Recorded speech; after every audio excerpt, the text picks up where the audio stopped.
All right. Welcome, guys, to our live stream tonight. We're going to be reacting live to President Trump's address to Congress. Now, just so you guys know, this is not the State of the Union address. This is a address to Congress, literally, okay? State of the Union is when he's addressing the nation. I'm not too sure if you guys knew that or not. Anyhow, you guys know who I am, Devore Darkins. I have a pinned link in the chat box if you do want to support us. If you're enjoying this live stream or you enjoy my videos, the best way to support us is just to buy me a cup of coffee. I got coffee literally right here because I am addicted. Okay. Pardon me there. And what else? Tell me where you're from. Okay. And then we're going to put a poll in the chat. And I want to see what you guys feel about Trump's administration up to this point. Just so you guys know where we're at as we're waiting.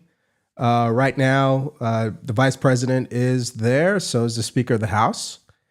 And according to the schedule, which I have right here, minute by minute, the time that he's going to come out is at 2:10 GMT. So that would be 6:10 p.m. my time. I'm in California. Okay. First Lady's going to come out supposedly 15 minutes before that. So that would be 5:55 p.m. California time or 8:55 Eastern time. So I will probably shut my trap around, 2:05. I'm saying 2:05 because I keep seeing their time zone. What I mean by that is 9:05 Eastern time. So 6:05 California time is when you guys could expect me to stop talking. I just want to give you guys kind of what's going on here. All right. Anyways, getting back to housekeeping stuff, super chats. If you guys want to do that, I definitely will read them. And so far this year, it's been crazy, right? I mean, so much news every single day. And right now we are hiring producers for our show to be able to respond to the news faster. Already we have one on board. I want to shout her out. Her name is Ashley. She's been doing a great job for us. She's really been helping out a lot. So say thank you, Ashley, in the chat. Also say thank you to my wife. She's always amazing. Of course, she's going to be moderating the chat. So give her a shout out. Her name is Kennedy.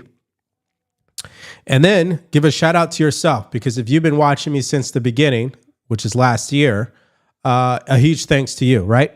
I always want to give you guys my gratitude because I understand that not everybody, when they start a YouTube channel, they're not, they don't end up being as successful this quickly. So I just want to say I'm grateful for you if you've been a part of the journey, okay? So what are we expecting to hear from President Trump tonight? I think that's a great question, and then I'll read a couple of super chats. Well, obviously, he's going to talk about his agenda. So immigration is number one. The wars overseas is definitely number two. The economy is definitely number three. Okay. I would say those are the big three items. Now, two of those, well, let's say this. One of those, it's over. Okay. A plus, right? The border is secure. There's no question about it. You can literally say that. And it's just the truth. Okay. It's not when Democrats were saying the border was secure when it wasn't. Okay. It was a crisis. So if we're going to grade him, technically, he's already smashed the record for the lowest border crossings in history. I'm not too sure if you guys are aware of that, which is a great thing. And then that leaves us to grade him on the economy and then the wars overseas, right? I think those are the two big items there. And let me see. Let me go here. I want to make sure I put this poll in the chat for you guys. How would you guys can put your answer in the comment section if you want.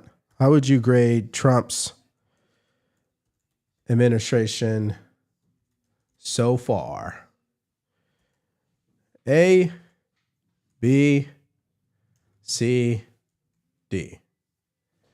All right, there you go. That poll is in the chat. If you guys can respond to that, that would be great.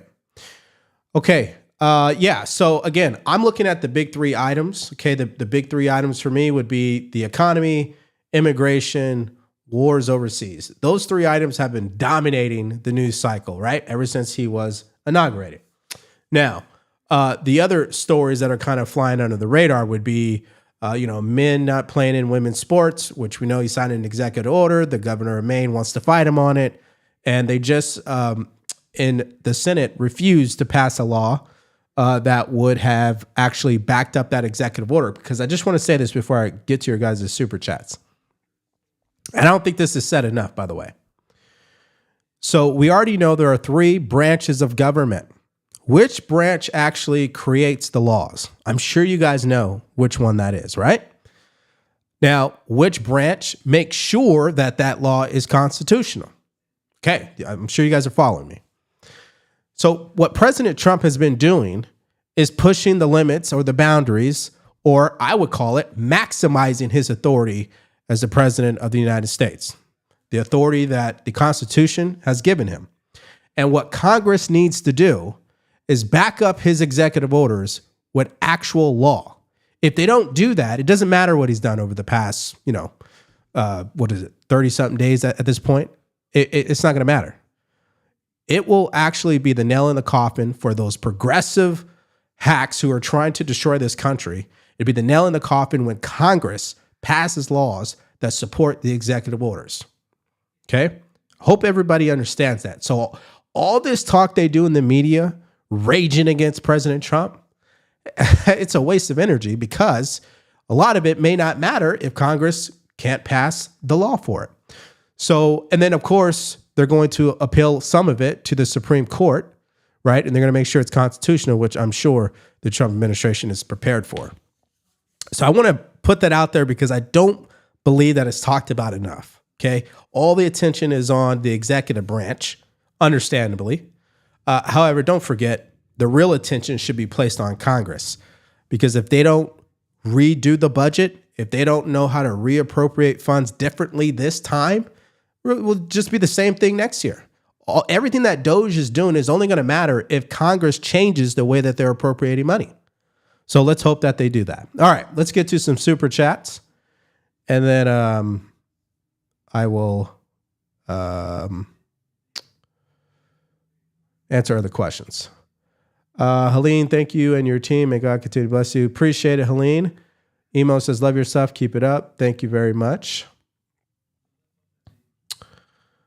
Let's see here. We've got Lynn Sue. Montana appreciates your work. I appreciate you. Thank you guys for the super chats. Again, we have a pinned comment in the chat. If you guys want to support the channel, you could just buy us a cup of coffee. That'd be the easiest thing to do. Dr. Karen says, thank you for all your hard work. Great information. Love your insights, thoughtful commentary. We appreciate all your efforts. Thank you so much, Dr. Karen. Appreciate that. Really nice of you to say that. Okay, so we're about, let's go full screen here. We are about, it's looking 18 minutes until the president comes out. Okay. Let's go to here. That way you guys can see chat, I guess. Now let's circle back right here. I'm not liking that. Okay. All right. So right now, I think he's about to go through the whole process. There's certain individuals that are going to come out. And then I'm actually going to start playing it when Melania Trump comes out. I'd like to start there. Anyways, so I see that we're up to 83% as far as the grade. And if you gave him a B, a C, or a D, which I do see on here, explain why in the chat box, will you? I'd love to know why. Jennifer Thieler, I'm sorry if I butchered that. Love this channel representing Southeast Texas. Deweyville, thank you for all you report on. Hey, glitter, sparkle, farts. Lovely. Thank you for that. John Fox says, appreciate you. Thank you, John. Very nice. GTG says, if the economy is good and no wars in the world and Americans are happy, Trump will be the best president ever. Yeah, yeah. So I guess let me lay this out for you guys, since I'm talking about this every single day. So in the history books, there's a couple of things that if he's able to accomplish would be clearly historic. One would be ending this war between Ukraine and Russia, because you have to understand something. If you go back to President Bush, you know, Putin has been advancing ever since then, right? He took Georgia during that time. Under Obama, he took Crimea, right? Under President Trump, he took nothing. Then under Joe Biden, he went for the whole thing. I mean, it's that simple, okay? So if he's able to negotiate where this war ends, and it guarantees peace in that region between Ukraine and Russia, I mean, you can hate the guy all you want, but you can't argue with the results. That's number one. Number two, which I think is harder than what I just described, is if he's able to bring costs down. Now, there's a lot of people who believe that things are actually going to get worse before they get better, because there was so much damage from the Biden administration that the effects of that is still coming in.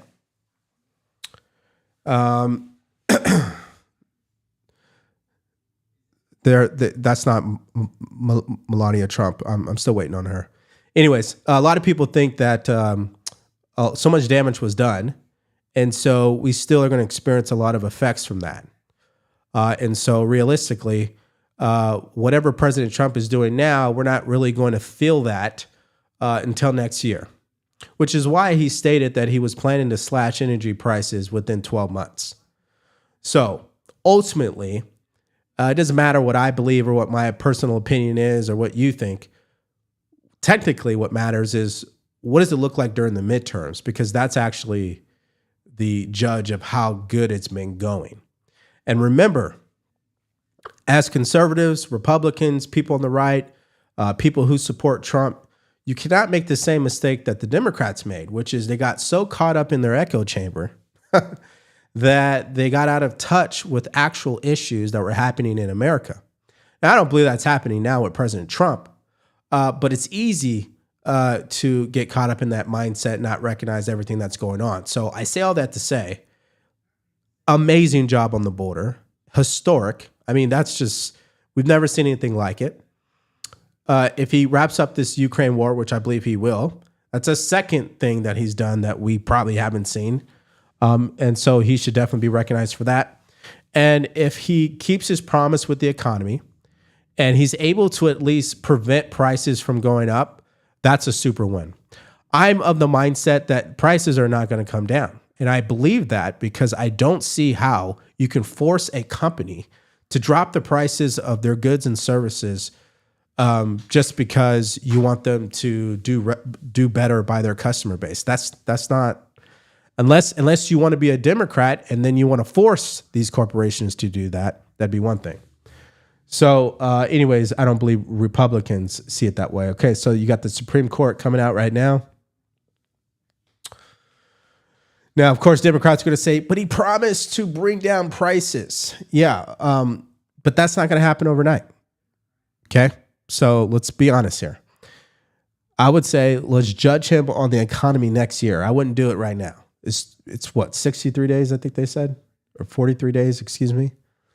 That's stupid. They weren't even doing that with Joe Biden when he came into office. It's funny. It feels like he's been in office for 6 years. You know, that's what Joey Behar said this morning on The View, but it's only been 6 weeks. I mean, that's how much stuff has happened. But also, part of it is because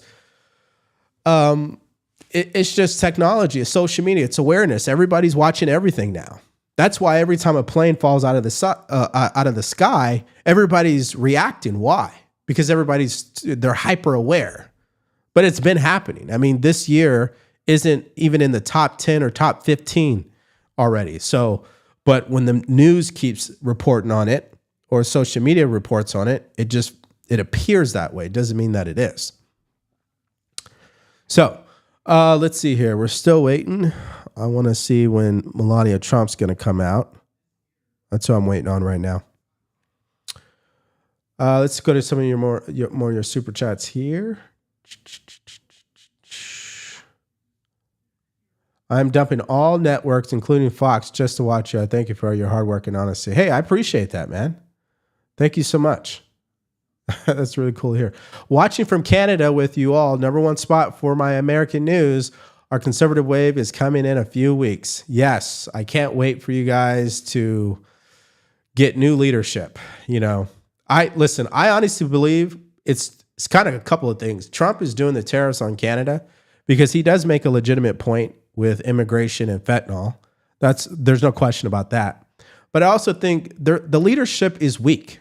Like, if President Trump is everything they say he is, if he's really a bully, then get better leadership who's going to actually be able to demand some respect from him. But if he doesn't even respect Justin Trudeau, which I don't blame him because nobody does, I'm not surprised, right?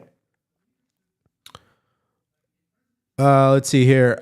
Here we go. I gave him a B because though I agree with his strategy, both the right and left spend too much time showboating instead of supporting America's let go of pride and serve the people. Yeah, I respect that. We already know these people in Congress, you know, it's a show for them. You know, they spend 99% of their time trying to win their next election, which means they got to raise money, right? See, these people in Congress speak more to their donors than they speak to you. That's the problem, right? And what's interesting is President Trump, it's fascinating. It seems like he speaks more to actual Americans than these people in Congress. I don't know. That's my perception. All right, I'm Cuban. This country gave me the freedom they took on my, I'm not too sure what you're trying to say there. Grateful and defendant. Thanks for your job. Absolutely. Appreciate you. Thank you. Thanks for doing what you do. You're just about the fastest with the recap videos, and I appreciate that. This is from Andrew. Thank you, Andrew. Again, my wife is in the chat. She's moderating it. Give her a shout out. Her name is Kennedy. Okay. Let's see here. Digital Prophet says, love your show, man. You provide some quality information. Love your takes from both sides and how you make it make sense. Keep up the awesome work. Thank you, Digital Prophet. Oh, Inya says, I truly enjoyed tuning in your channel. You're truly fair, balanced, and diligent in your wonderful presentations. Peace and love. Let's go. God bless America. Okay. Let's see here. We're still waiting. I'm going to shut up when Melania Trump comes out, guys. Okay. All right, not yet. Let's see here. Hill Country, Texas here. Carla, the cooking CEO, thank you for the super chat. Okay. Yeah. So, listen, if I'm going to sum up everything so far in this administration, President Trump was clearly prepared this time around. He knew exactly what he wanted to do. He got the people he, I guess, needed to make sure he was going to be able to execute. And he's moving quicker than we've ever seen. There's no question. And at the same time, Democrats don't know how to respond, which is why they're reverting back to old habits. Old habits is what? President Trump is bad. And President Trump is so bad that even when he does something that majority of Americans can agree with on the left and the right, they still won't acknowledge it. Meaning, if he was to wrap up this war tonight, got on the phone with Putin and Zelensky, they were both on a three-way call, and they all signed on the dotted line, hey, this war is over, the Democrats will still find a way to criticize President Trump. And that's why they're going to continue to lose, because that message doesn't resonate with most Americans. But hey, we are not complaining, are we? We will continue to encourage them to do so. It's almost like a love and a hate. I love that they do that, but I also hate it because it's just embarrassing for our country. I mean, it's embarrassing when you have, let's just be honest, everybody in the world watches American politics. So I find it a little bit embarrassing when you have people who are trying to disrupt. Oh, here she is. Here we go. Here we go.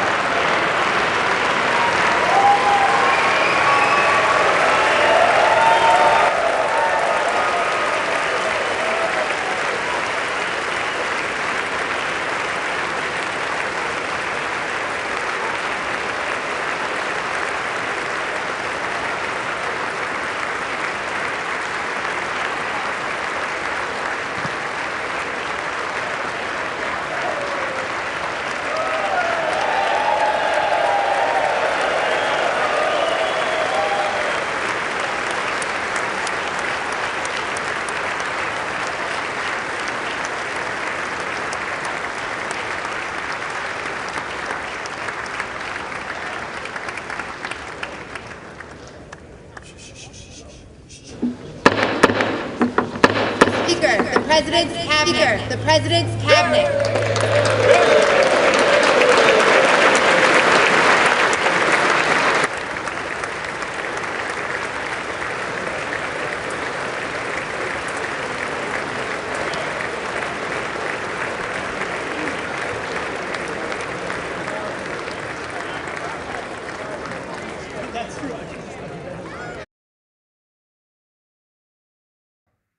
Okay. So his cabinet's coming out right now, and I believe he comes right after. Thank you again. If you guys are putting super chats in there, I will get to them.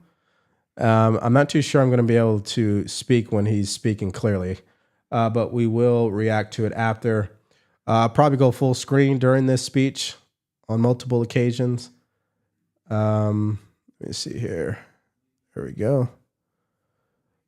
Latest super chat here is from T. Patrick. They say the tariffs will make everything expensive, but will that make products made in the U.S. easy to compete and put foreign goods out of business? Bingo, you hit the nail on the head. See, these tariffs, it's like allowing a recession to happen. I mean, it's tough politically. I mean, let's be honest. It's tough politically because most people don't understand it. Most people don't see the value in it. And like I said, politically, it just, like, for example, these politicians, they would rather put a Band-Aid on a problem than to actually solve a problem. Because if they solve a problem, that means sometimes there's pain. I mean, that's just the reality to it. Putting tariffs on Canada and Mexico, there is pain associated with that. What is an example? Certain, like, vehicles that are being imported from Mexico are going to go up. There's no question about that. But the long-term benefit from doing that is a car manufacturer here in America will think twice about building their plant in Mexico. They'll start building it here in America. And by the way, everybody, for the people in the back who are like, well, it's not possible. You do understand that Tesla is manufactured here in America, right? American-made company, American manufactured car here. Now you can say, well, they get some of their ingredients or materials from other parts of the world. That is true. But the bulk of the manufacturing is in the Gigafactory. You could see it for yourself. Just go on YouTube. It's the only company. So yeah, using tariffs, hopefully that is the outcome. And honestly, President Trump is going, this is everyone disagrees with him on this. Republicans and Democrats. So we're going to find out. Is President Trump smarter than they are? Listen, I'm willing to put my money on the fact that he is. I don't think he became a billionaire because he's stupid. All right. Even though Democrats want you to believe that. All right. Let's see here. Melania says, I shared your stuff, everyone, during the elections. Thank you for all your work. Appreciate that. We're waiting on President Trump to come out. His cabinet just came out. Damian Williams says, Devore, your channel is awesome. Can't wait to see you in the White House briefing room. Heard anything from them yet? No, I haven't. I did apply just like 10,000 other people, but clearly it's who you know. That's why you've seen the people that you've seen so far, because they know each other. That's obvious. Brian Cardoza says, Devore, it's fun to watch your presentation showing the faults of Democrats watching Trump's ways of draining the swamp. I gave Trump an A because he had no level for A+. Otherwise, I would have done that. Oh, that's great. Does pink represent a woman's you know what? I'm not going to repeat that, guys. Yeah, it's supposed to be recognizing Nancy Pelosi is what I was told, or is what I read, actually. Stephanie says, hi to you and your wife. Thanks for all your great content. I look forward to them all. Keep them coming. Absolutely. Nelly Sweet, yes, give it time. Rome wasn't built in a day. Exactly.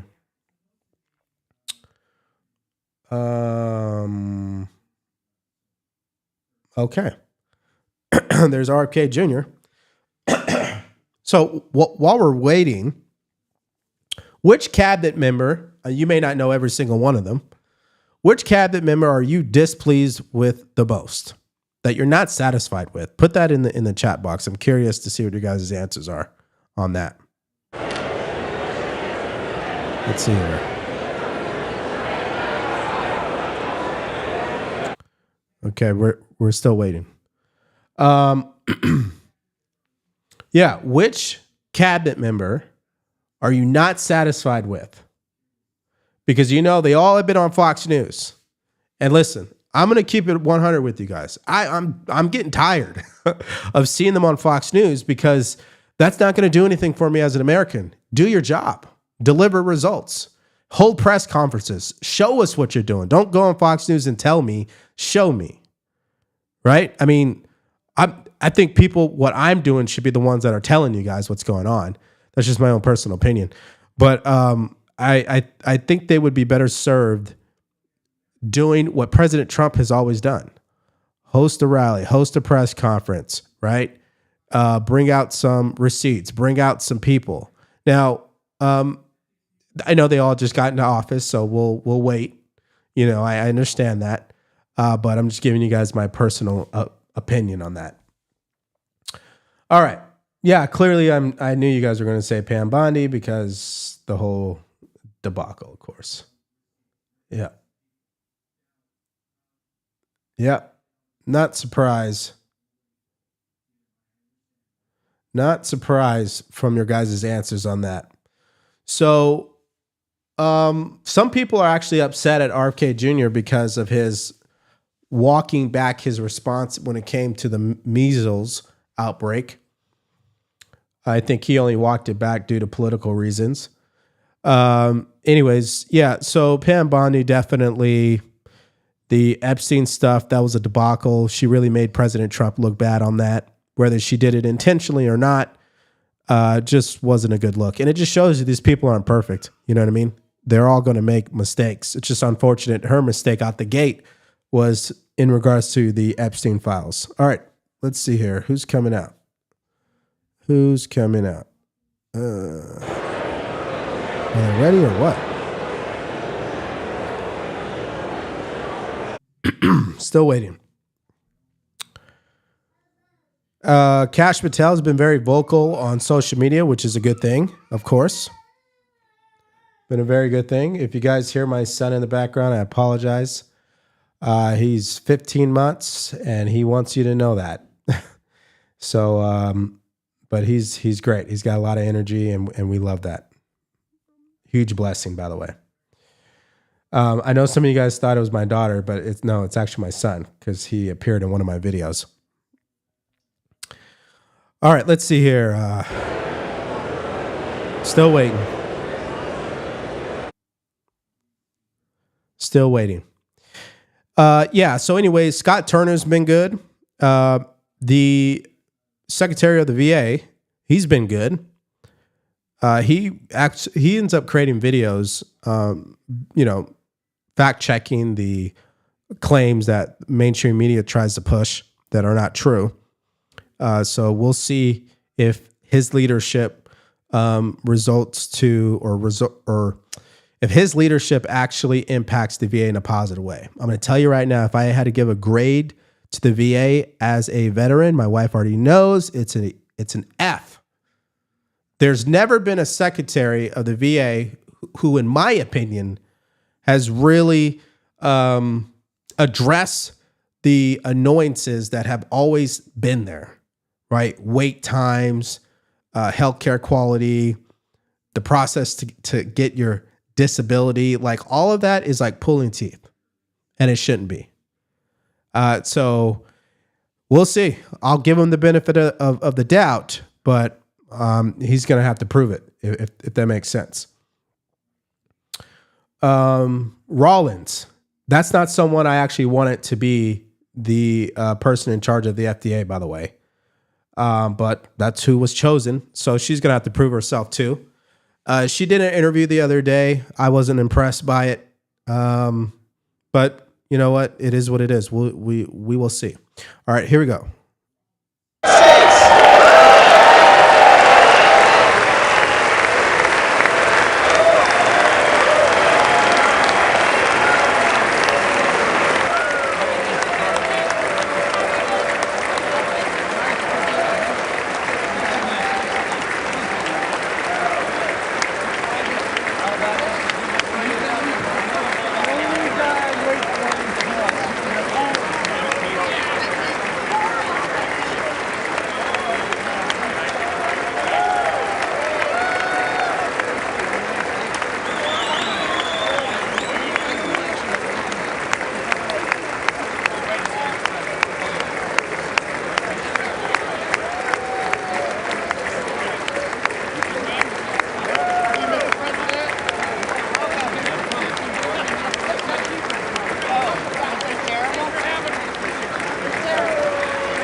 Yeah. Sorry about that. I know I was muted. What I was saying was the people, now it's at the top of the screen. Those are Democrats. They're not standing.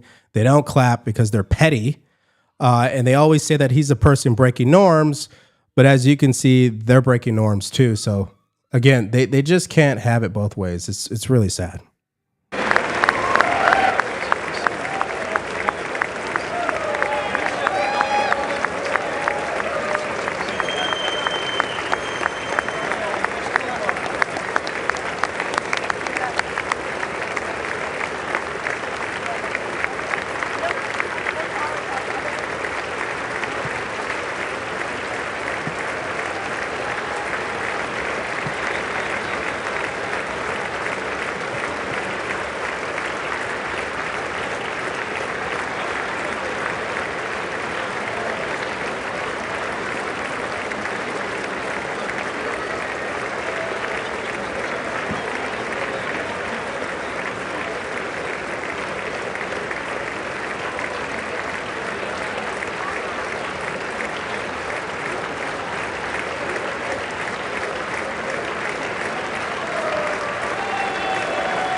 Thank you.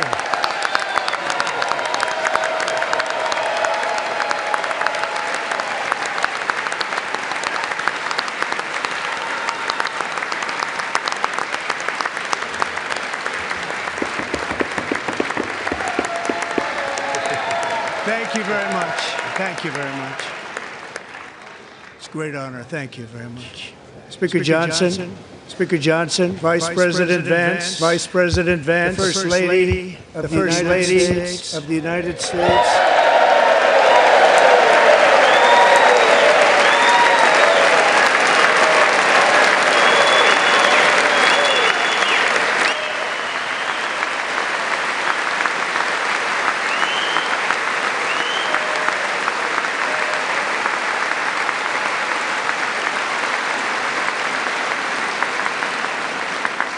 Members of the United States, thank you very much. Congress, thank you very much. And to my fellow citizens, America is back.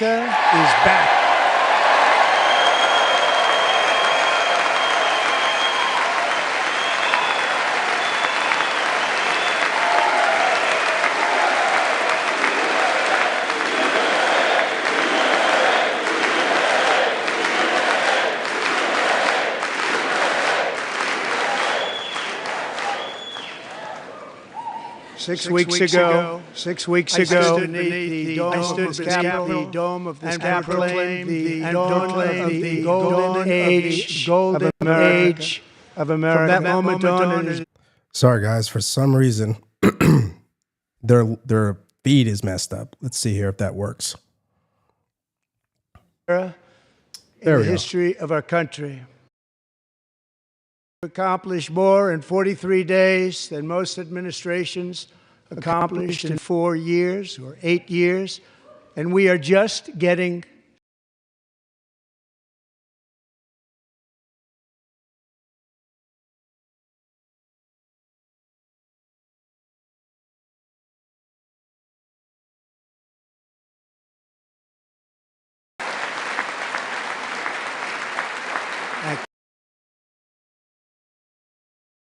to this chamber tonight to report that America's momentum is back, our spirit is back,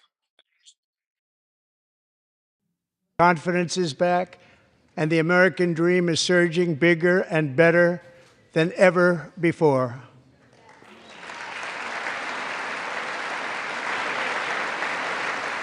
The American dream is unstoppable, and our country is on the verge of a comeback, the likes of which the world has never witnessed and perhaps will never witness again. There's never been anything like it. The presidential election of November 5th was a mandate like has not been seen in many decades. We won all 7 swing states, giving us an electoral college victory of 312 votes.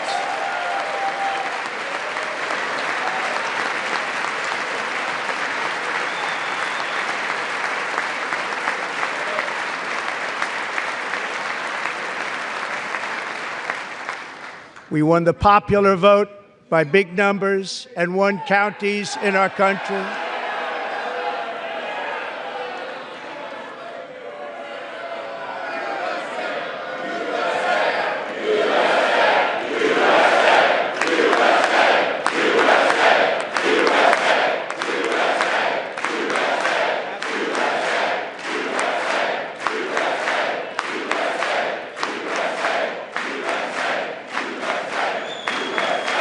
And won counties in our country, 2,700 to 525, on a map that reads almost completely red for Republican.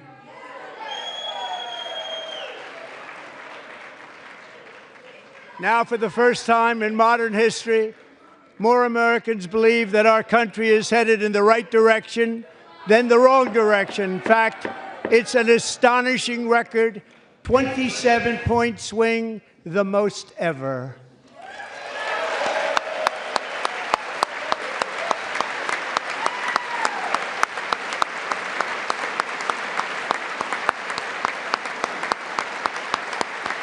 Likewise, small business optimism saw its single largest one-month gain ever recorded. Mr. President. A 41-point jump.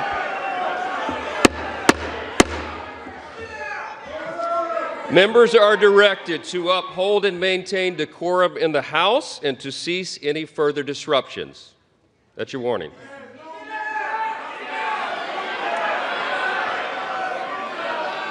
Members are engaging in willful and continuing breach of decorum, and the chair is prepared to direct the Sergeant-at-Arms to restore order to the joint session.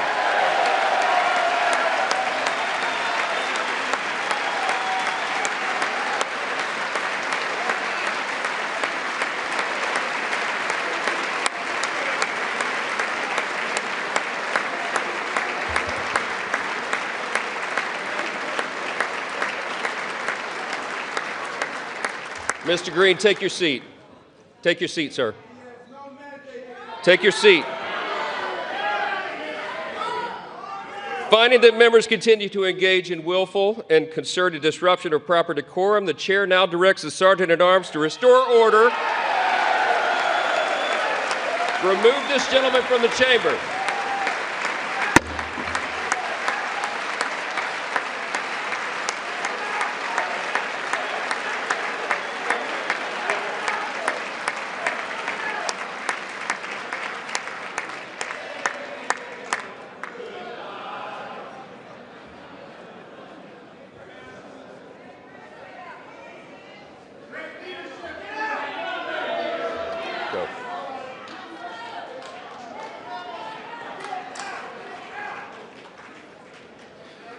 Members are directed to uphold and maintain decorum in the House. Mr. President, you continue. Thank you. Over the past 6 weeks, I have signed nearly 100 executive orders and taken more than 400 executive actions, a record, to restore common sense, safety, optimism, and wealth all across our wonderful land. The people elected me to do the job, and I'm doing it.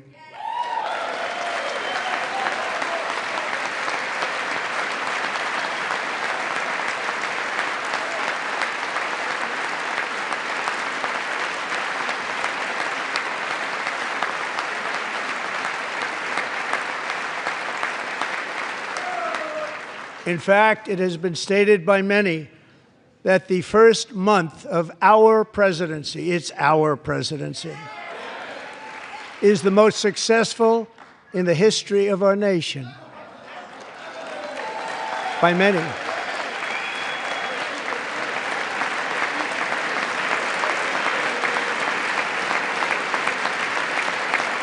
And what makes it even more impressive is that, do you know who number 2 is? George Washington. How about that? How about that? I don't know about that list, but we'll take it. Within hours of taking the oath of office, I declared a national emergency on our southern border, and I deployed the U.S. military and Border Patrol to repel the invasion of our country. And what a job they've done. As a result, illegal border crossings last month were by far the lowest ever recorded, ever.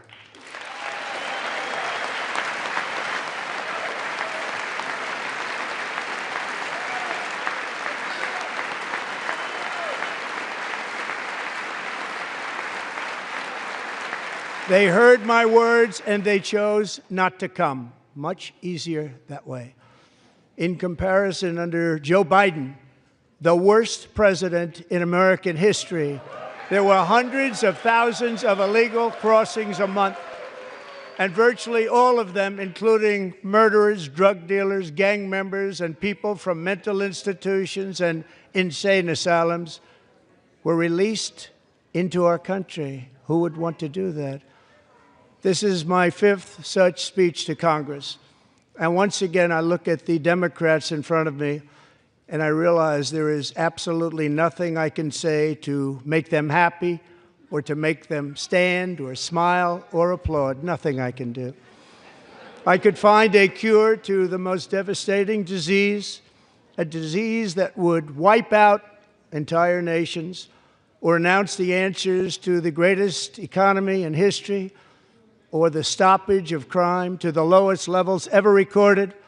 And these people sitting right here will not clap, will not stand, and certainly will not cheer for these astronomical achievements. They won't do it, no matter what. Five times I've been up here. It's very sad, and it just shouldn't be this way.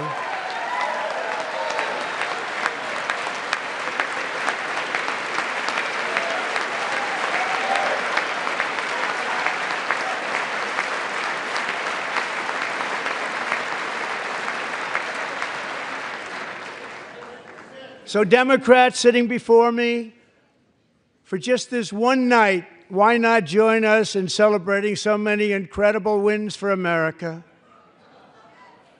For the good of our nation, let's work together and let's truly make America great again.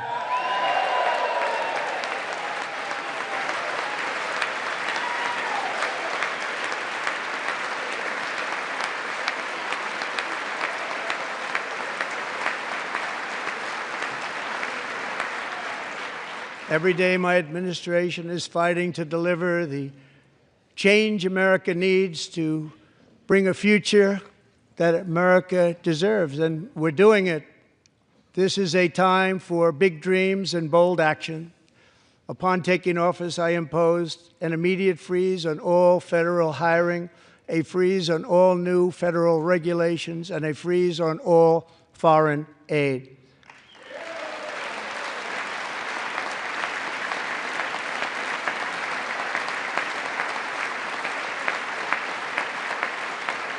I terminated the ridiculous Green New Scam.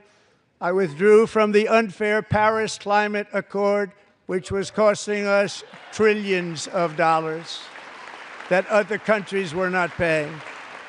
I withdrew from the corrupt World Health Organization.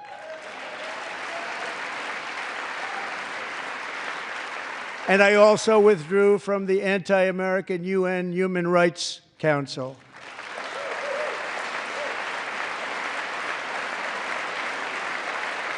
We ended all of Biden's environmental restrictions that were making our country far less safe and totally unaffordable. And importantly, we ended the last administration's insane electric vehicle mandate, saving our auto workers and companies from economic destruction.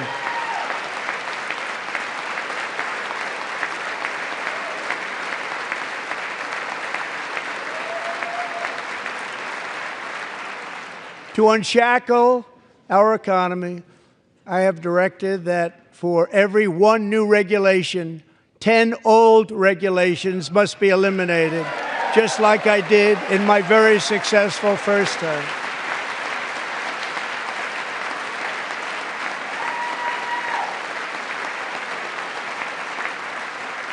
And in that first term, we set records on ending unnecessary rules and regulations like no other president had done before. We ordered all federal workers to return to the office. They will either show up for work in person or be removed from their job.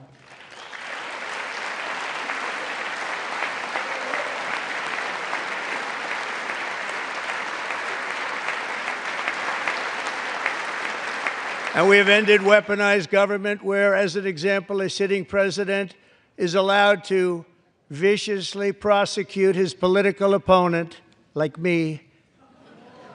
How did that work out? Not too good. Not too good.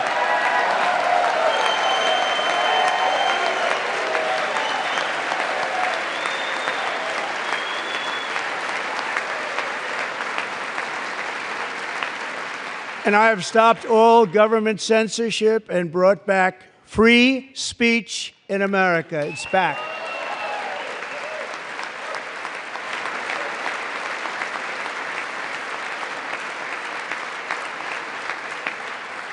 And 2 days ago, I signed an order making English the official language of the United States of America.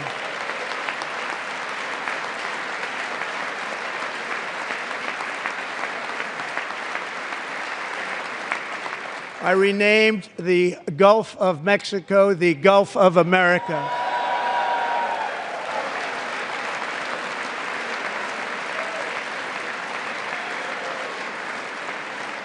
And likewise, I renamed, for a great president, William McKinley, Mount McKinley again. Beautiful Alaska. We love Alaska. We've ended the tyranny of so-called diversity, equity, and inclusion policies all across the entire federal government and indeed the private sector and our military. And our country will be woke no longer.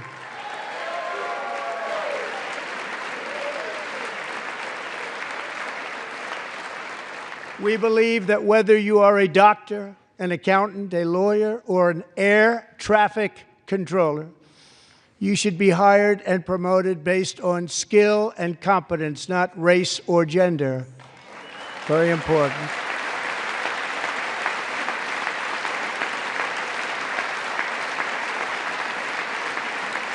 You should be hired based on merit. And the Supreme Court, in a brave and very powerful decision, has allowed us to do so. Thank you. Thank you very much. Thank you. We have removed the poison of critical race theory from our public schools, and I signed an order making it the official policy of the United States government that there are only two genders, male and female.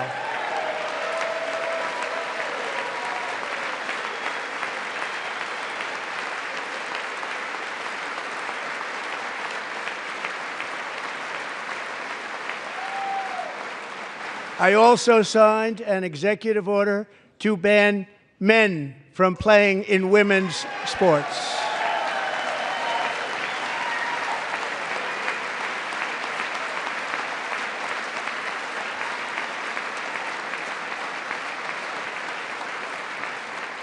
Three years ago, Peyton McNabb was an all-star high school athlete, one of the best, preparing for a future in college sports.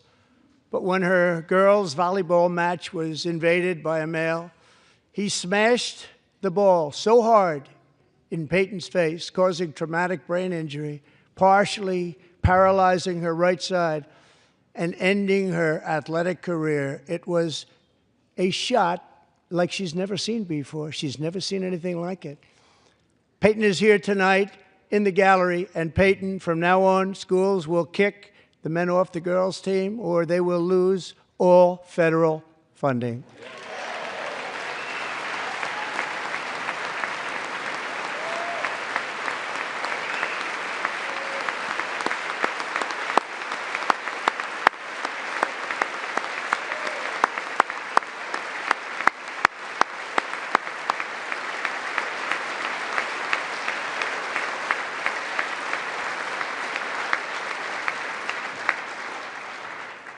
And if you really want to see numbers, just take a look at what happened in the women's boxing, weightlifting, track and field, swimming, or cycling, where a male recently finished a long-distance race 5 hours and 14 minutes ahead of a woman for a new record by 5 hours.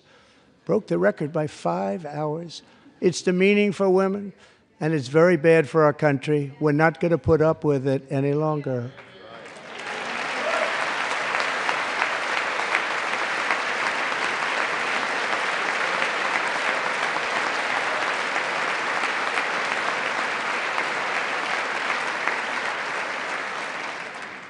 What I have just described is only a small fraction of the common sense revolution that is now, because of us, sweeping the entire world. Common sense has become a common theme, and we will never go back. Never. Never going to let that happen. Among my very highest priorities is to rescue our economy and get dramatic and immediate relief to working families. As you know, we inherited from the last administration an economic catastrophe and an inflation nightmare. Their policies drove up energy prices, pushed up grocery costs, and drove the necessities of life out of reach for millions and millions of Americans. They've never had anything like it. We suffered the worst inflation in 48 years, but perhaps even in the history of our country. They're not sure. As president, I'm fighting every day to reverse this damage and make America affordable again.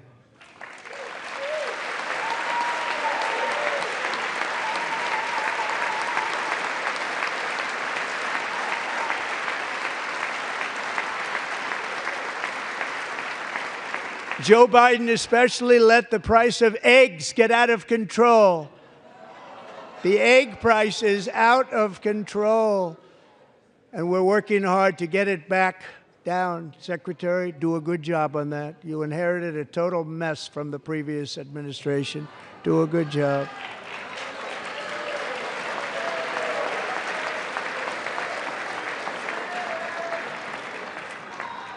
A major focus of our fight to defeat inflation is rapidly reducing the cost of energy.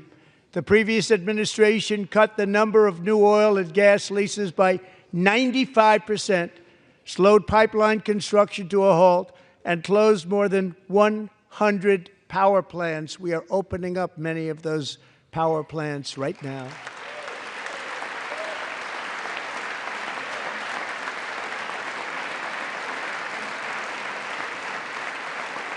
And frankly, we have never seen anything like it. That's why on my first day in office, I declared a national energy emergency. As you've heard me say many times, we have more liquid gold under our feet than any nation on earth, and by far. And now I fully authorize the most talented team ever assembled to go and get it. It's called Drill, Baby, Drill.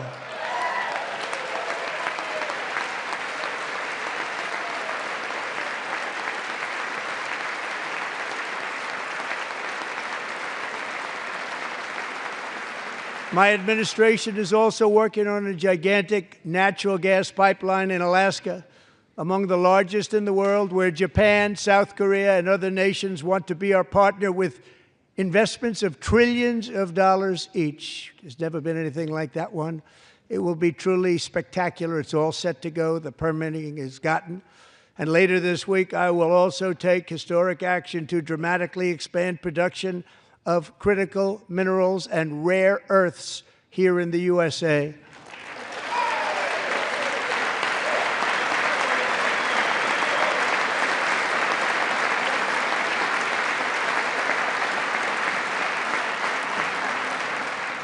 To further combat inflation, we will not only be reducing the cost of energy, but will be ending the flagrant waste of taxpayer dollars.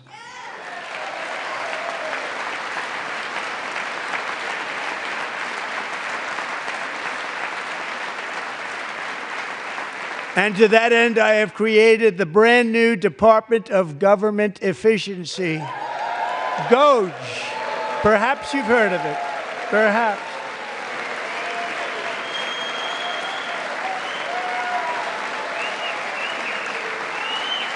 Which is headed by Elon Musk, who is in the gallery tonight.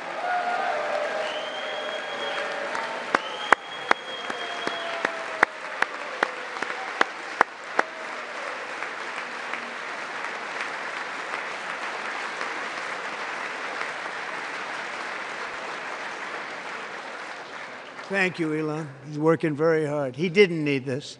He didn't need this. Thank you very much. We appreciate it. Everybody here, even this side, appreciates it, I believe. They just don't want to admit that. Just listen to some of the appalling waste we have already identified. $22 billion from HHS to provide free housing and cars for illegal aliens. $45 million for diversity, equity, and inclusion scholarships in Burma.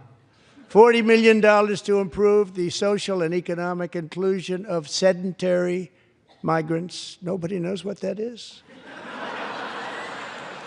$8 million to promote LGBTQI+ in the African nation of Lesotho, which nobody has ever heard of. $60 million for indigenous peoples and Afro-Colombian empowerment in Central America. $60 million. $8 million for making mice transgender. This is real. $32 million for a left-wing propaganda operation in Moldova. $10 million for male circumcision in Mozambique. $20 million for the Arab Sesame Street in the Middle East. It's a program. $20 million for a program. $1.9 billion to recently created Decarbonization of Homes Committee, headed up, and we know she's involved. Just at the last moment, the money was passed over by a woman named Stacey Abrams. Have you ever heard of her? A $3.5 million consulting contract for lavish fish monitoring. $1.5 million for voter confidence in Liberia. $14 million for social cohesion in Mali. $59 million for illegal alien hotel rooms in New York City. He's a real estate developer. He's done very well. $250,000 to increase vegan local climate action innovation in Zambia. $42 million for social and behavior change in Uganda. $14 million for improving public procurement in Serbia. $47 million for improving learning outcomes in Asia. Asia's doing very well with learning. I don't know what we're doing. We should use it ourselves. And $101 million for DEI contracts at the Department of Education, the most ever paid, nothing even like it. Under the Trump administration, all of these scams, and they're far worse, but I didn't think it was appropriate to talk about them. They're so bad. Many more have been found out and exposed and swiftly terminated by a group of very intelligent, mostly young people, headed up by Elon, and we appreciate it. We found hundreds of billions of dollars of fraud.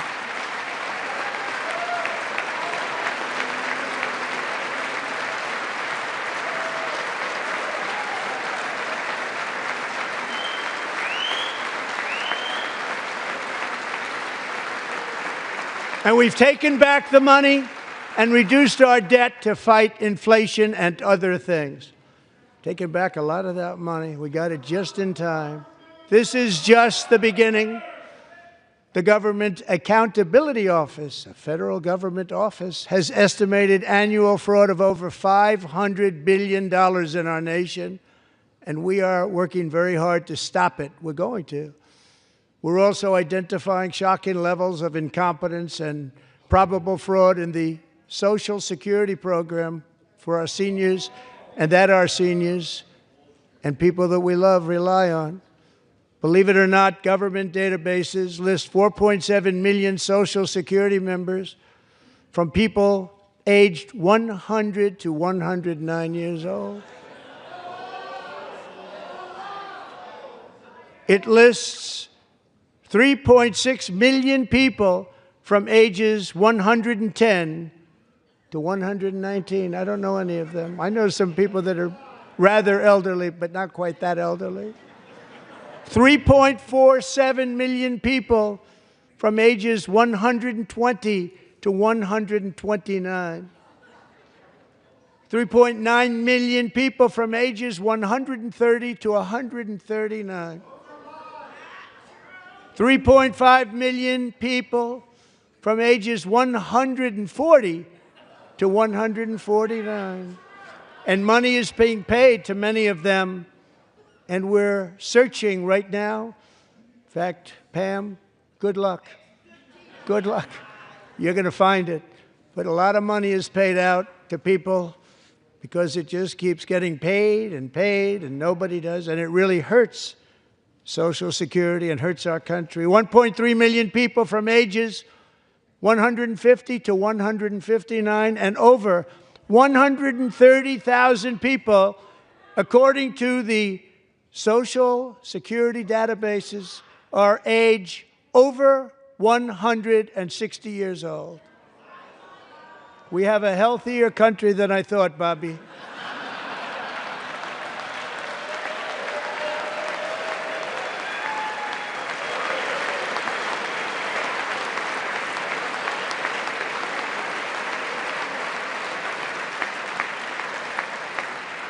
Including, to finish, 1,039 people between the ages of 220 and 229, one person between the age of 240 and 249, and one person is listed at 360 years of age. More than 100 years older than our country. But we're going to find out where that money's going, and it's not going to be pretty. By slashing all of the fraud, waste, and theft we can find, we will defeat inflation, bring down mortgage rates, lower car payments and grocery prices, protect our seniors, and put more money in the pockets of American families.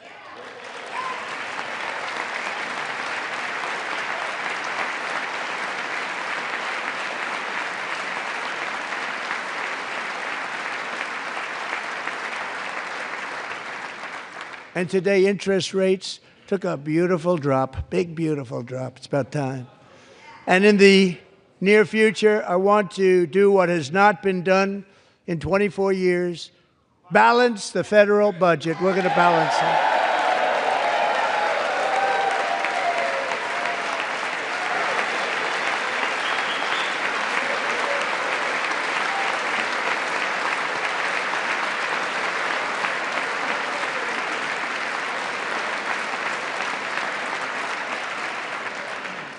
With that goal in mind, we have developed in great detail what we are calling the Gold Card, which goes on sale very, very soon.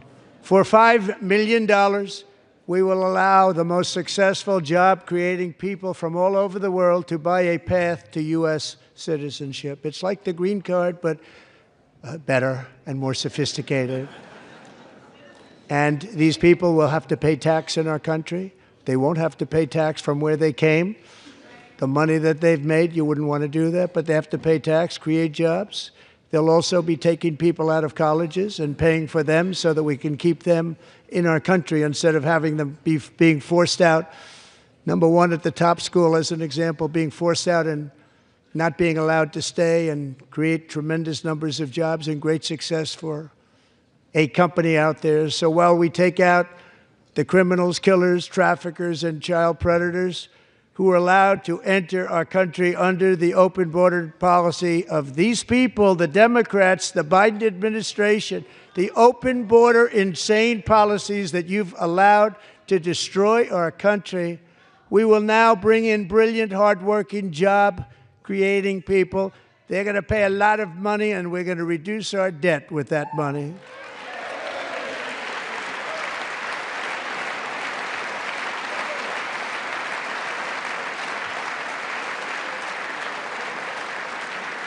Americans have given us a mandate for bold and profound change. For nearly 100 years, the federal bureaucracy has grown until it has crushed our freedoms, ballooned our deficits, and held back America's potential in every possible way. The nation founded by pioneers and risk-takers now drowns under millions and millions of pages of regulations and debt. Approvals that should take 10 days to get instead take 10 years, 15 years, and even 20 years before you're rejected. Meanwhile, we have hundreds of thousands of federal workers who have not been showing up to work. My administration will reclaim power from this unaccountable bureaucracy, and we will restore true democracy to America again.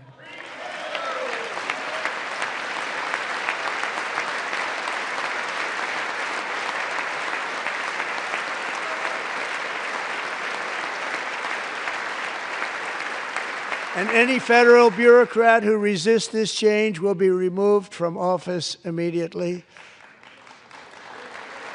Because we are draining the swamp. It's very simple. And the days of rule by unelected bureaucrats are over.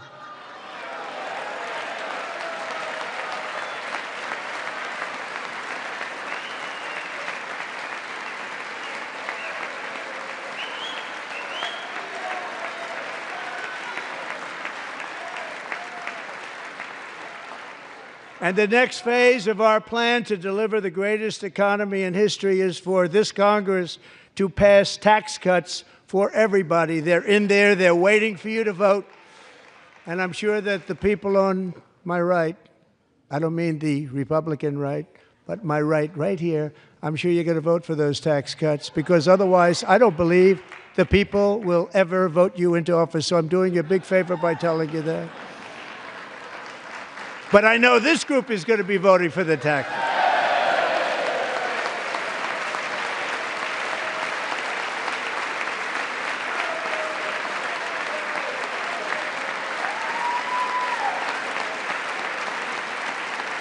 Thank you.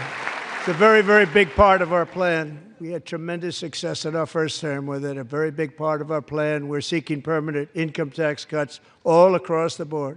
And to get urgently needed relief to Americans hit especially hard by inflation, I'm calling for no tax on tips, no tax on overtime, and no tax on Social Security benefits for our great seniors. Good luck.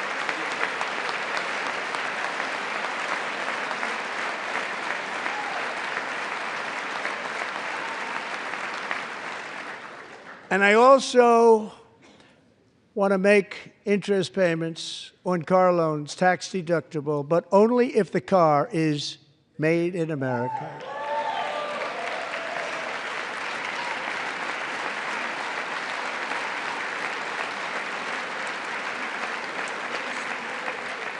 And by the way, we're going to have growth in the auto industry like nobody's ever seen. Plants are opening up all over the place. Deals are being made. Never seen. That's a combination of the election win and tariffs. It's a beautiful word, isn't it? That, along with our other policies, will allow our auto industry to absolutely boom. It's going to boom. Spoke to the majors today, all three, the top people, and they're so excited. In fact, already numerous car companies have announced that they will be building massive automobile plants in America, with Honda just announcing a new plant in Indiana, one of the largest anywhere in the world.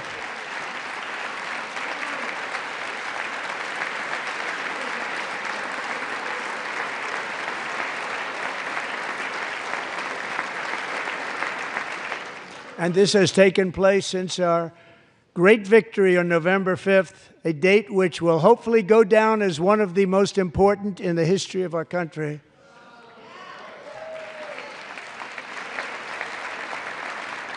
In addition, as part of our tax cuts, we want to cut taxes on domestic production and all manufacturing. And just as we did before, we will provide 100% expensing. It will be retroactive to January 20th, 2025, and it was one of the main reasons why our tax cuts were so successful in our first term, giving us the most successful economy in the history of our country, first term. We had a great first term.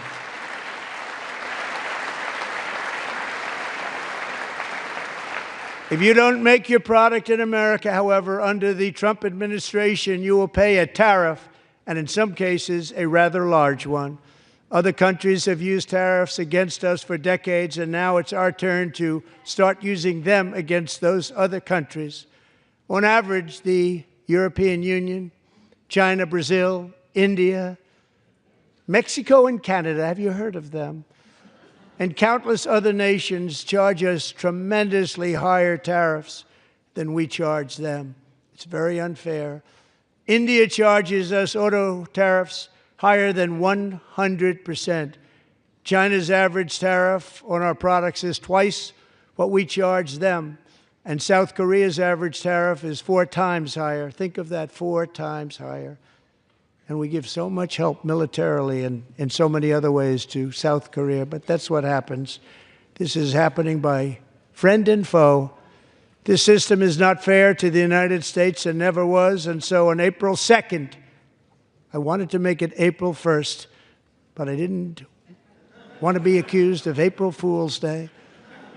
That's not, just one day cost us a lot of money. But we're going to do it in April. I'm a very superstitious person.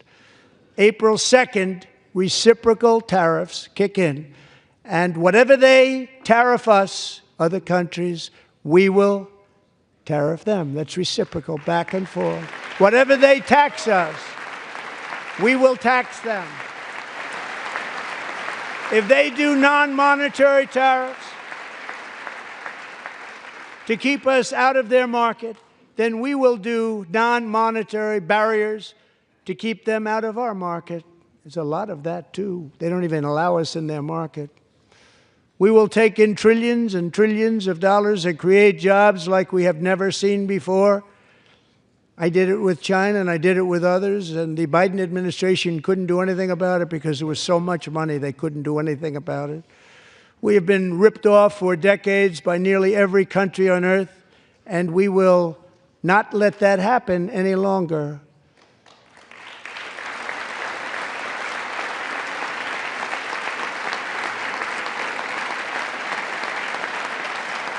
Much has been said over the last 3 months about Mexico and Canada, but we have very large deficits with both of them. But even more importantly, they've allowed fentanyl to come into our country at levels never seen before, killing hundreds of thousands of our citizens and many very young, beautiful people, destroying families.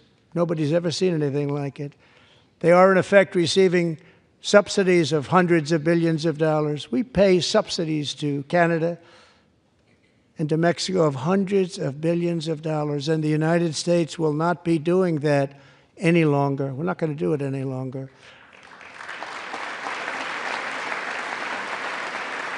Thanks to our America First policies we're putting into place, we have had $1.7 trillion of new investment in America in just the past few weeks. The combination of the election and our economic policies that people of SoftBank, one of the most brilliant anywhere in the world, announced a $200 billion investment.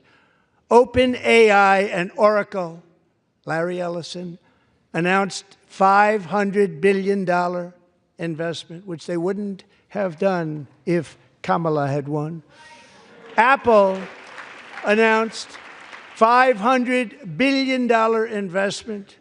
Tim Cook called me. He said, I cannot spend it fast enough. It's going to be much higher than that, I believe. They'll be building their plants here instead of in China. And just yesterday, Taiwan Semiconductor, the biggest in the world, most powerful in the world, has a tremendous amount, 97% of the market, announced a $165 billion investment to build the most powerful chips on earth right here in the USA.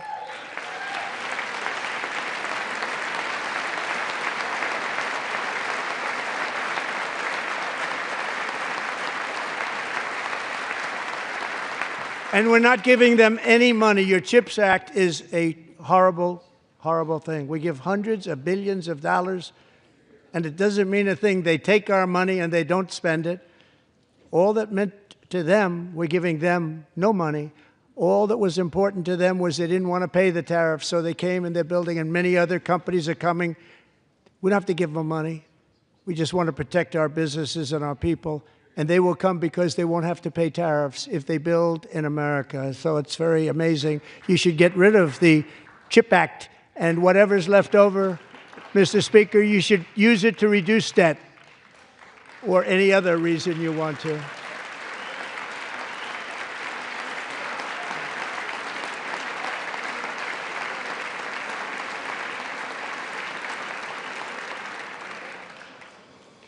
Our new trade policy will also be great for the American farmer. I love the farmer,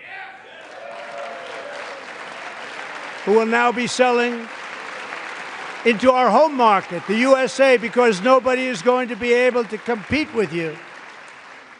Because there's goods that come in from other countries and companies, they're really in a bad position in so many different ways. They're uninspected. They may be very dirty and disgusting, and they come in and they pour in, and they hurt our American farmers. The tariffs will go on agricultural product coming into America, and our farmers, starting on April 2nd, it may be a little bit of an adjustment period. We had that before when I made the deal with China, $50 billion of purchases, and I said, just bear with me, and they did. They did. Probably have to bear with me again, and this will be even better. That was great. The problem with it was that Biden didn't enforce it. He didn't enforce it. $50 billion of purchases, and we were doing great, but Biden did not enforce it, and it hurt our farmers. But our farmers are going to have a field day right now. So to our farmers, have a lot of fun. I love you too. I love you too. It's all going to happen.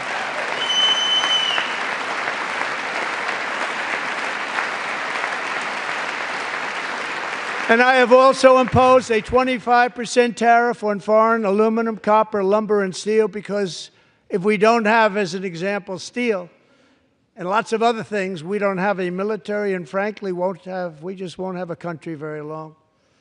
Here today is a proud American steelworker, fantastic person from Decatur, Alabama, Jeff Denard. Has been working at the same steel plant for 27 years in a job that has allowed him to serve as the captain of his local volunteer fire department, raise 7 children with his beautiful wife, Nicole, and over the years provide a loving home for more than 40 foster children. So great, Jeff.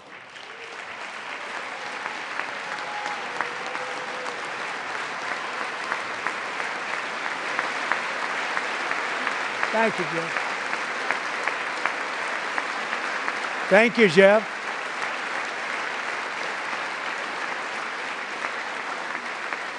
Stories like Jeff's remind us that tariffs are not just about protecting American jobs. They're about protecting the soul of our country. Tariffs are about making America rich again and making America great again, and it's happening, and it will happen rather quickly. There'll be a little disturbance, but we're okay with that. It won't be much. No, you're not. Oh. And look where Biden took us, very low, the lowest we've ever been. Jeff, I want to thank you very much, and I also want to recognize another person who has devoted herself to foster care community. She works so hard on it. A very loving person, our magnificent First Lady of the United States.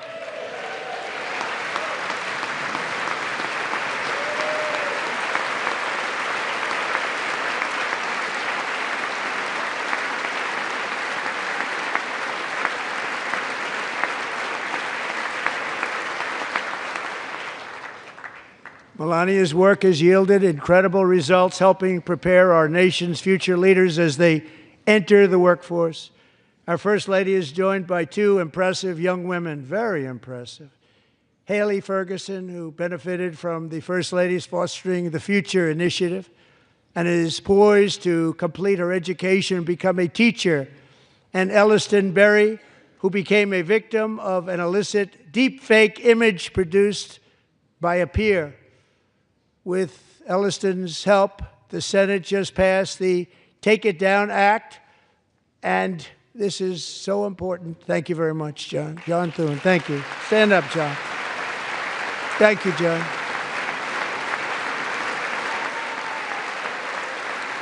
Thank you all very much.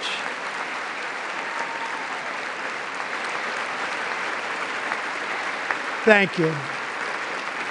And thank you to John Thune and the Senate. Great job. To criminalize the publication of such images online is a terrible, terrible thing. And once it passes the House, I look forward to signing that bill into law. Thank you. And I'm going to use that bill for myself, too, if you don't mind. Because nobody gets treated worse than I do online. Nobody. That's great. Thank you very much to the Senate. Thank you. But if we truly care about protecting Americans' children, no step is more crucial than securing America's borders. Over the past 4 years, 21 million people poured into the United States. Many of them were murderers, human traffickers, gang members, and other criminals from the streets of dangerous cities all throughout the world. Because of Joe Biden's insane and very dangerous open border policies, they are now strongly embedded in our country, but we are getting them out and getting them out fast.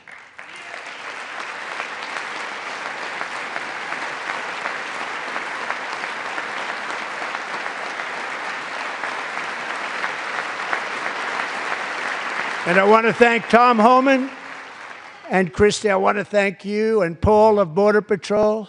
I want to thank you. What a job they've all done. Everybody, Border Patrol, ICE, law enforcement in general is incredible. We have to take care of our law enforcement. Have to.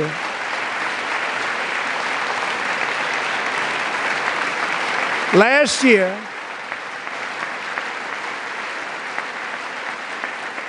a brilliant 22-year-old nursing student named Laken Riley, the best in her class, admired by everybody, went out for a jog on the campus of the University of Georgia.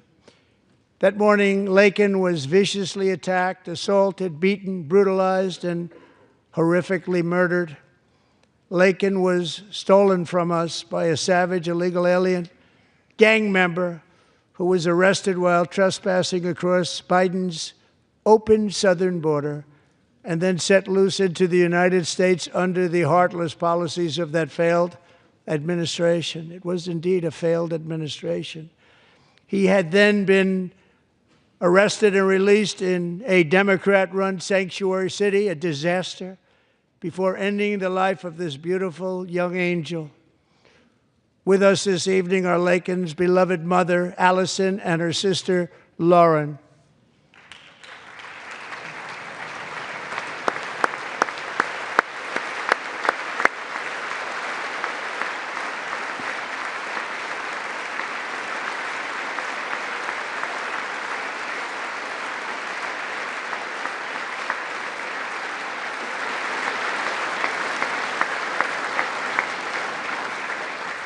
Last year, I told Laken's grieving parents that we would ensure their daughter would not have died in vain. That's why the very first bill I signed into law as your 47th president mandates the detention of all dangerous criminal aliens who threaten public safety. It's a very strong, powerful act.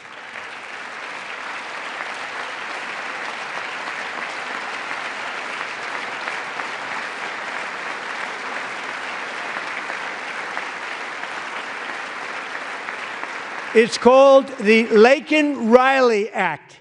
So Allison and Lauren, America will never, ever forget our beautiful Laken Hope Riley.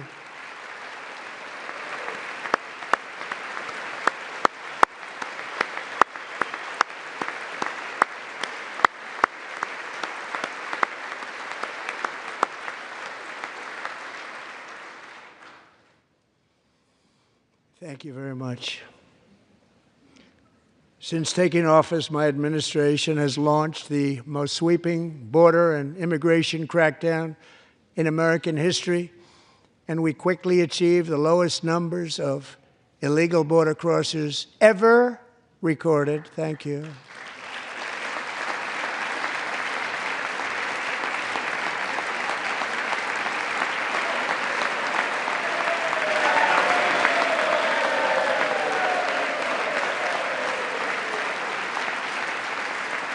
The media and our friends in the Democrat Party kept saying we needed new legislation, we must have legislation to secure the border. But it turned out that all we really needed was a new president.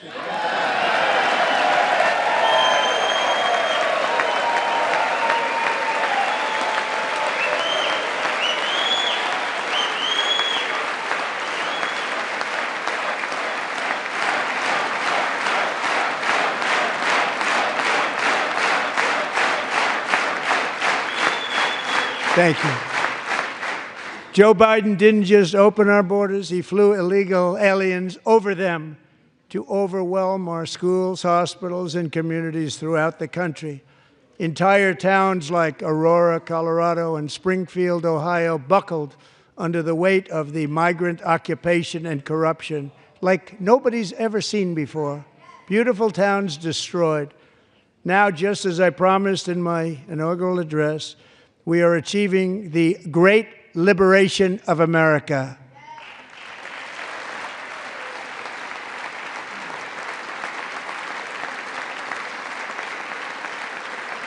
But there still is much work to be done. Here tonight is a woman I have gotten to know, Alexis Nungari from Houston.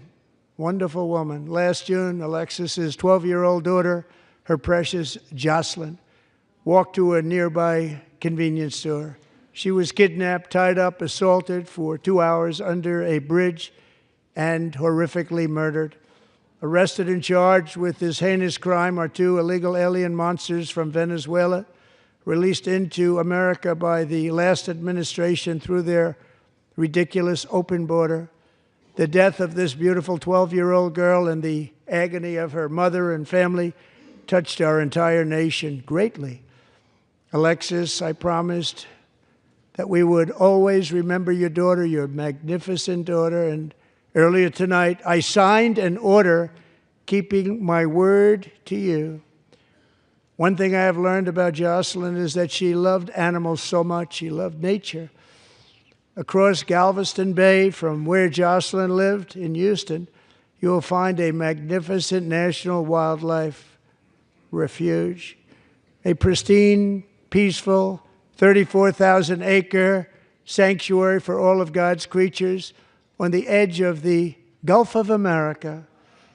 Alexis, moments ago, I formally renamed that refuge in loving memory of your beautiful daughter, Jocelyn. So, Mr. Vice President, if you would, may I have the order?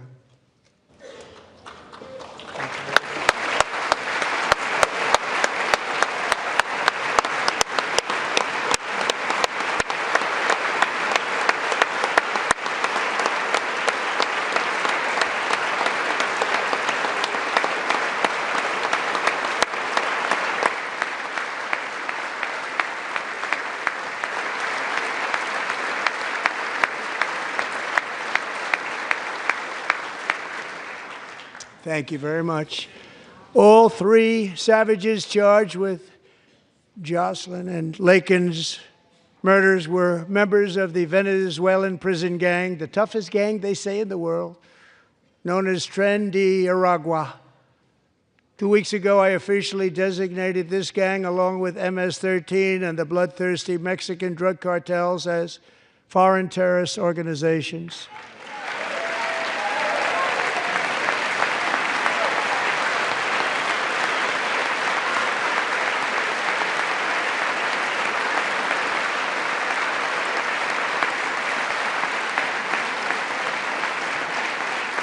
They are now officially in the same category as ISIS, and that's not good for them.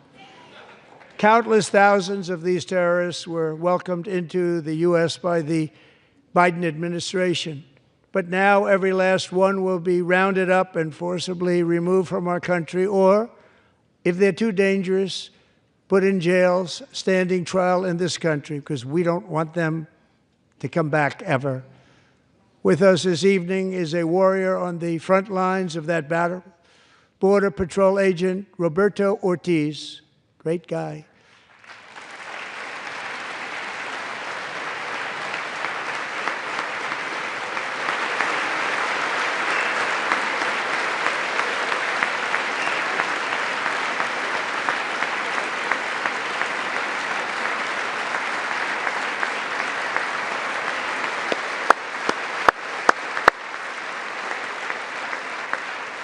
In January, Roberto and another agent were patrolling by the Rio Grande near an area known as Cartel Island. Doesn't sound too nice to me.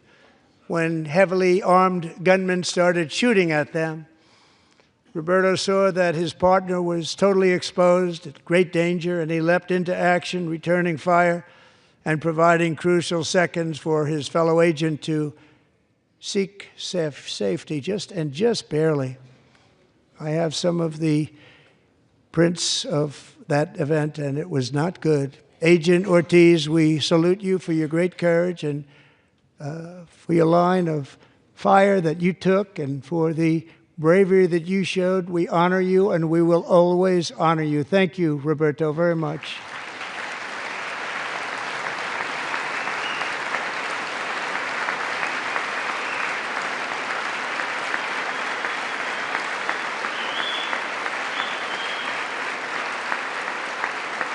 Thank you, Roberto. And I actually got to know him on my many calls to the border. He's a great gentleman. The territory to the immediate south of our border is now dominated entirely by criminal cartels that murder, rape, torture, and exercise total control. They have total control over a whole nation, posing a grave threat to our national security. The cartels are waging war on America, and it's time for America to wage war on the cartels, which we are doing.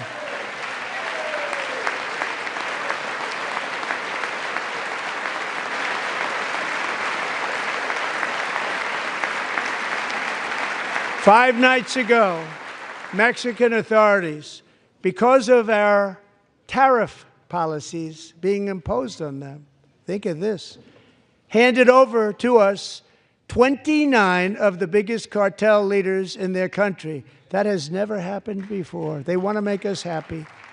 First time ever. But we need Mexico and Canada to do much more than they've done, and they have to stop the fentanyl and drugs pouring into the USA. They're going to stop it. I have sent Congress a detailed funding request laying out exactly how we will eliminate these threats to protect our homeland and complete the largest deportation operation in American history, larger even than current record holder, President Dwight D. Eisenhower, a moderate man, but someone who believed very strongly in borders. Americans expect Congress to send me this funding without delay so I can sign it into law. So, Mr. Speaker, John Thune, both of you, I hope you're going to be able to do that, Mr. Speaker. Thank you. Mr. Leader, thank you. Thank you very much. And let's get it to me. I'll sign it so fast, you won't even believe it.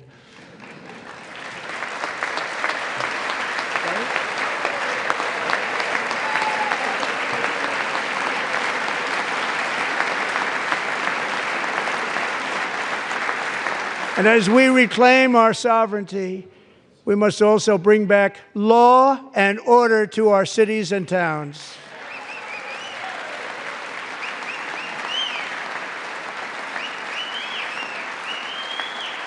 In recent years, our justice system has been turned upside down by radical left lunatics. Many jurisdictions virtually ceased enforcing the law against dangerous repeat offenders while weaponizing law enforcement against political opponents like me. My administration has acted swiftly and decisively to restore fair, equal, and impartial justice under the constitutional rule of law, starting at the FBI and the DOJ. Pam, good luck. Cash, wherever you may be, good luck. Good luck. Pam Bondi, good luck. So important. She's going to do a great job. Cash, thank you. Thank you, Cash.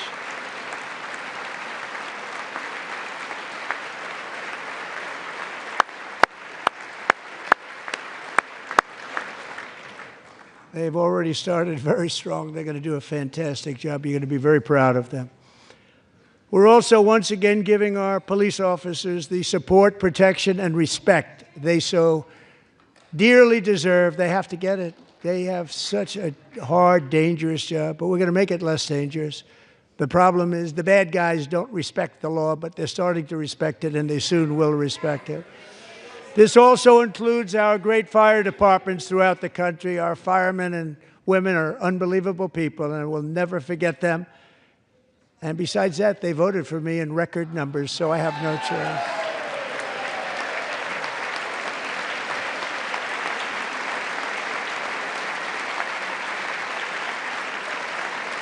One year ago this month, 31-year-old New York police officer Jonathan Diller, unbelievably wonderful person and a great officer, was gunned down at a traffic stop on Long Island. I went to his funeral. The vicious criminal charged with his murder had 21 prior arrests, and they were rough arrests, too. He was a real bad one. The thug in the seat next to him had 14 prior arrests and went by the name of Killer. He was Killer. He killed other people, they say, a lot of them.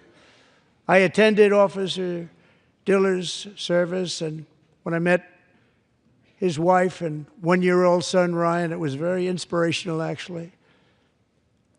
His widow's name is Stephanie, and she is here tonight. Stephanie, thank you very much, Stephanie. Thank you very much.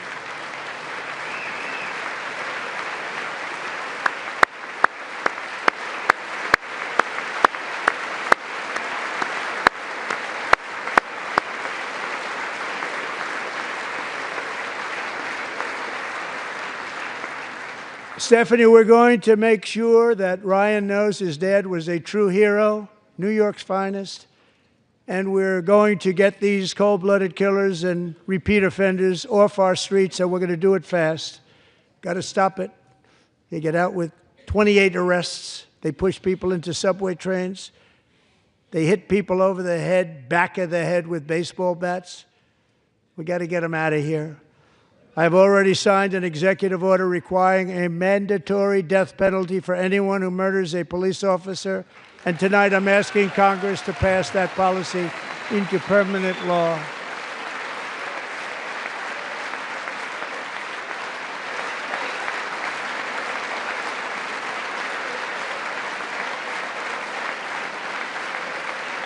I'm also asking for a new crime bill getting tough on repeat offenders while enhancing protections for America's police officers so they can do their jobs without fear of their lives being totally destroyed.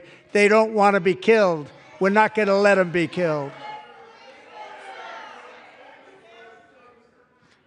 Joining us in the gallery tonight is a young man who truly loves our police.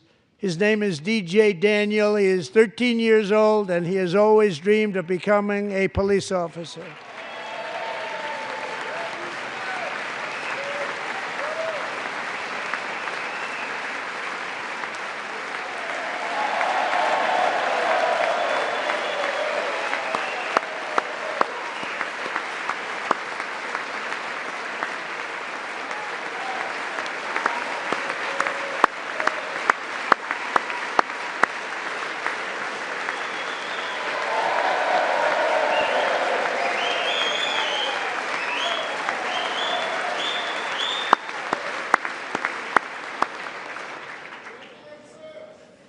But in 2018, DJ was diagnosed with brain cancer. The doctors gave him 5 months at most to live. That was more than 6 years ago.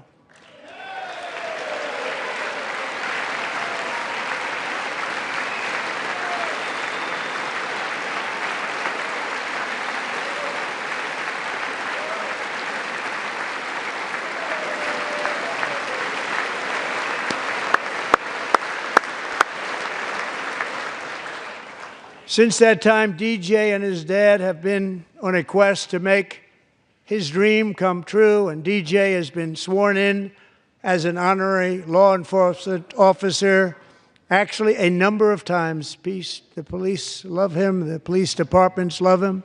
And tonight, DJ, we're going to do you the biggest honor of them all. I am asking our new Secret Service Director, Sean Curran, to officially make you an agent of the United States Secret Service.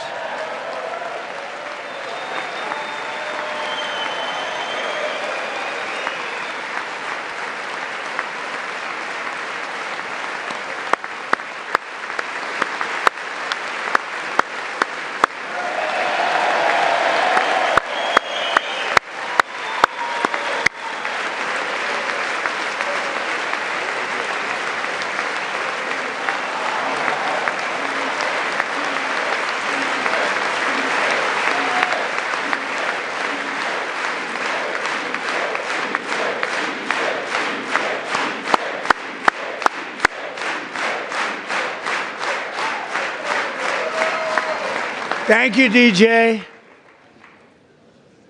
DJ's doctors believe his cancer likely came from a chemical he was exposed to when he was younger. Since 1975, rates of child cancer have increased by more than 40%. Reversing this trend is one of the top priorities for our new presidential commission to make America healthy again, chaired by our new Secretary of Health and Human Services, Robert F. Kennedy, Jr.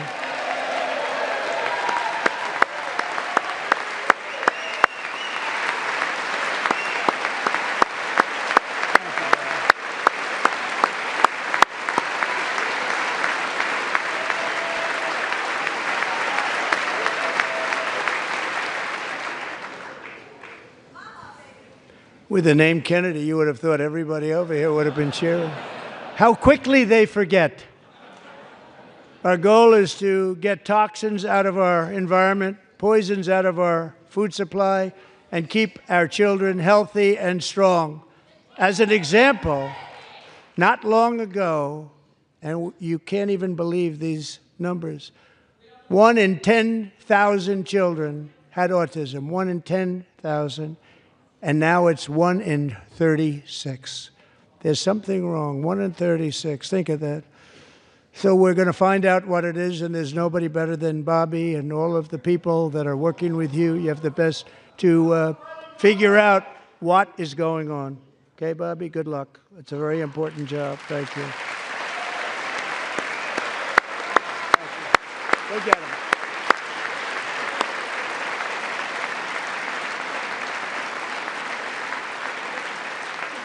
Thank you. My administration is also working to protect our children from toxic ideologies in our schools. A few years ago, January Littlejohn and her husband discovered that their daughter's school had secretly, socially transitioned their 13-year-old little girl. Teachers and administrators conspired to deceive January and her husband while encouraging her daughter to use a new name and pronouns. They, them pronoun, actually, all without telling January, who is here tonight and is now a courageous advocate against this form of child abuse. January, thank you. Thank you. Thank you very much. Thank you.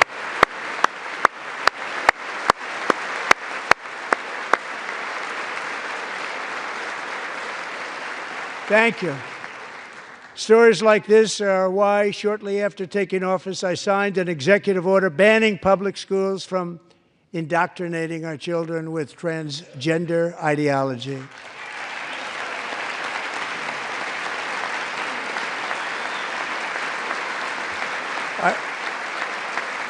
I also signed an order to cut off all taxpayer funding to any institution that engages in the sexual mutilation of our youth.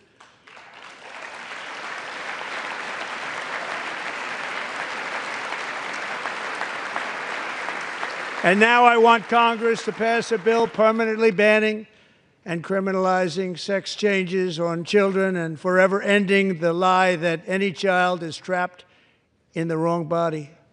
This is a big lie.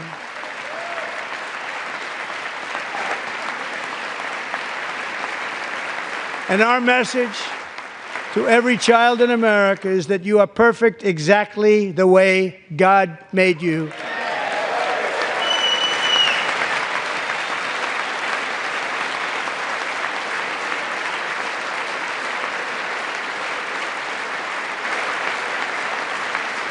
Because we're getting wokeness out of our schools and out of our military, and it's already out, and it's out of our society. We don't want it. Wokeness is trouble. Wokeness is bad. It's gone. It's gone. And we feel so much better for it, don't we? Don't we feel better? Our service members won't be activists and ideologues. They will be fighters and warriors. They will fight for our country. And Pete, congratulations. Secretary of Defense, congratulations.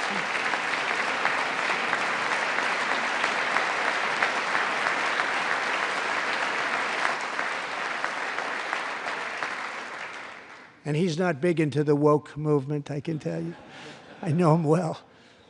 I am pleased to report that in January, the U.S. Army had its single best recruiting month in 15 years, and that all armed services are having among the best recruiting results ever in the history of our services. What a difference.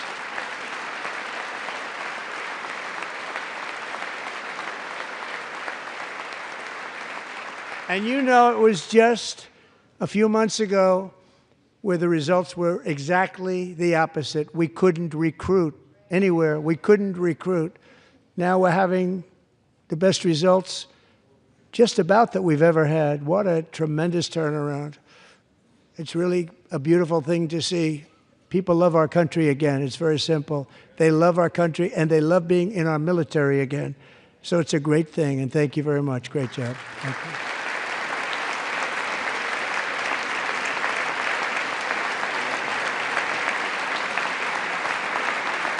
We're joined tonight by a young man, Jason Hartley, who knows the weight of that call of duty. Jason's father, grandfather, and great-grandfather all wore the uniform. Jason tragically lost his dad, who was also a Los Angeles County Sheriff's deputy when he was just a boy, and now he wants to carry on the family legacy of service. Jason is a senior in high school, a six-letter varsity athlete, a really good athlete, they say, a brilliant student with a 4.46, that's good, GPA. And his greatest dream is to attend the U.S. Military Academy at West Point.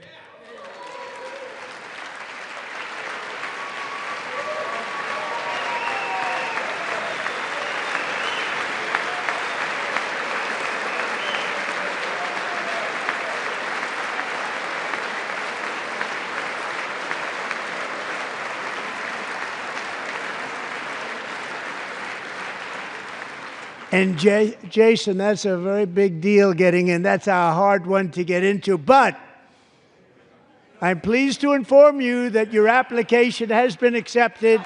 You will soon be joining the Corps of Cadets.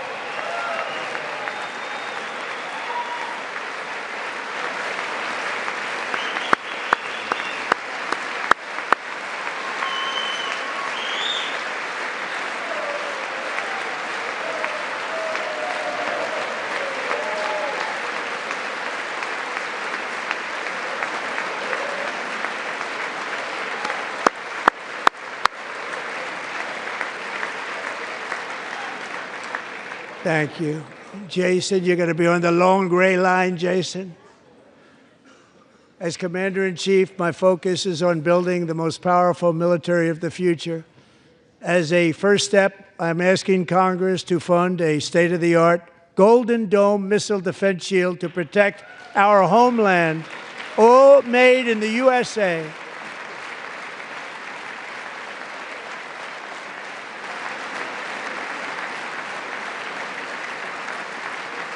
And Ronald Reagan wanted to do it long ago, but the technology just wasn't there, not even close. But now we have the technology. It's incredible, actually. And other places, they have it. Israel has it. Other places have it. And the United States should have it too, right, Tim, right? They should have it too. So I want to thank you. But it's a very, very important. This is a very dangerous world. We should have it. We want to be protected, and we're going to protect our citizens like never before. To boost our defense industrial base, we are also going to resurrect the American shipbuilding industry, including commercial shipbuilding and military shipbuilding.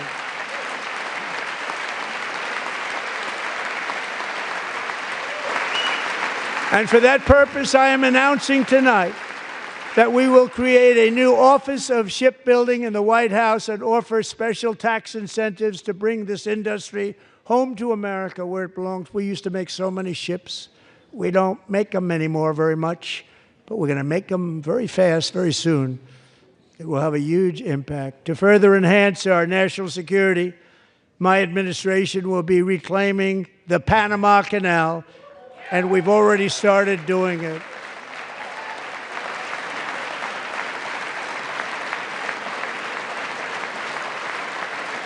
Just today, a large American company announced they are buying both ports around the Panama Canal and lots of other things having to do with the Panama Canal and a couple of other canals. The Panama Canal was built by Americans for Americans, not for others, but others could use it. But it was built at tremendous cost of American blood and treasure. 38,000 workers died building the Panama Canal. They died of malaria. They died of snake bites and mosquitoes. Not a nice place to work. They paid them very highly to go there, knowing there was a 25% chance that they would die. The most expensive project also that was ever built in our country's history, if you bring it up to modern day costs. It was given away by the Carter administration for $1. But that agreement has been violated very severely. We didn't give it to China. We gave it to Panama, and we're taking it back.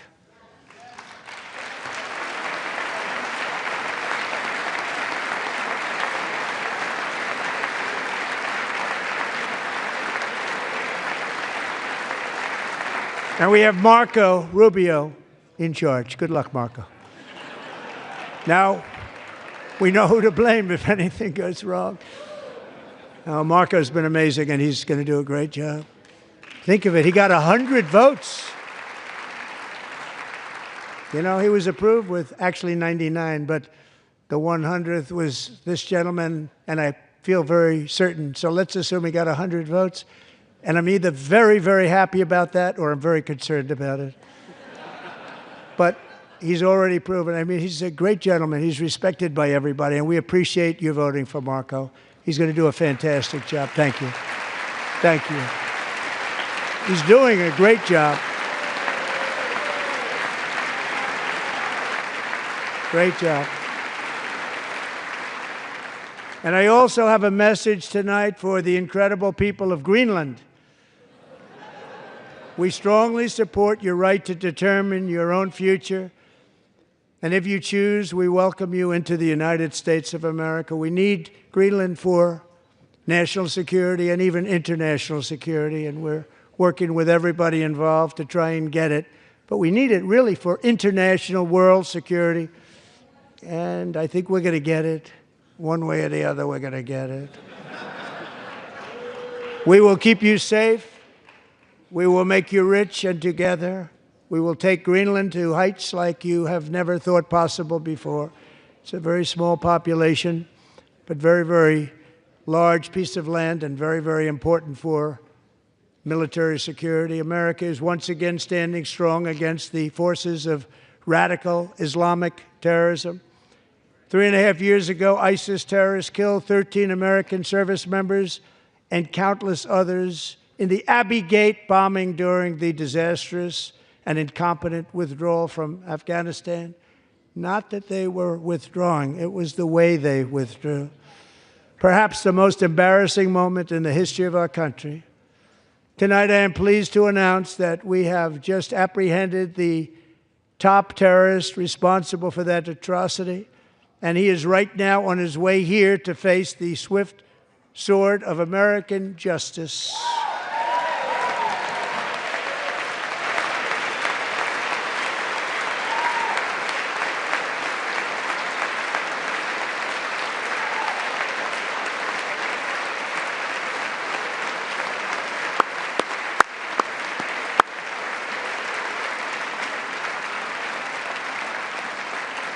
And I want to thank especially the government of Pakistan for helping arrest this monster.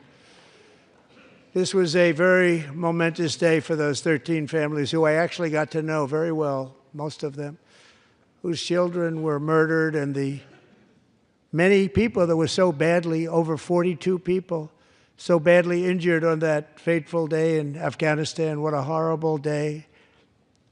Such incompetence was shown that when Putin saw what happened, I guess he said, wow, maybe this is my chance. That's how bad it was. Should have never happened. Grossly incompetent people. I spoke to many of the parents and loved ones, and they're all in our hearts tonight. Just spoke to them on the phone. We had a big call.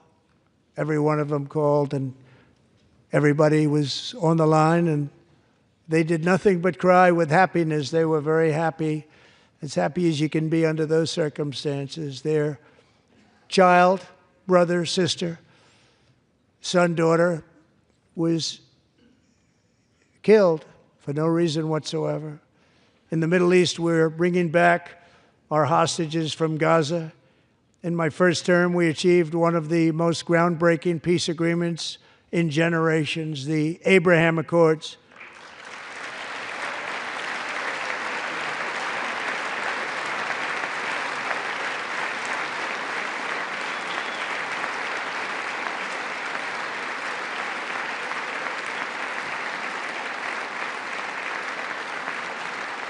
And now we're going to build on that foundation to create a more peaceful and prosperous future for the entire region. A lot of things are happening in the Middle East. People have been talking about that so much lately with everything going on with Ukraine and Russia. But a lot of things are happening in the Middle East. It's a rough neighborhood, actually. I'm also working tirelessly to end the savage conflict in Ukraine. Millions of Ukrainians and Russians have been needlessly killed or wounded in this horrific and brutal conflict with no end in sight. The United States has sent hundreds of billions of dollars to support Ukraine's defense, with no security, with no anything.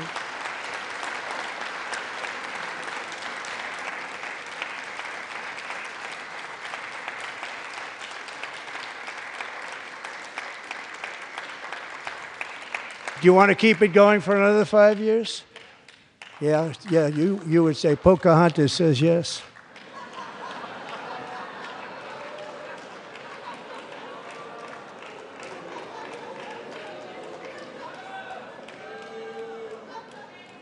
$2,000 people are being killed every single week. More than that.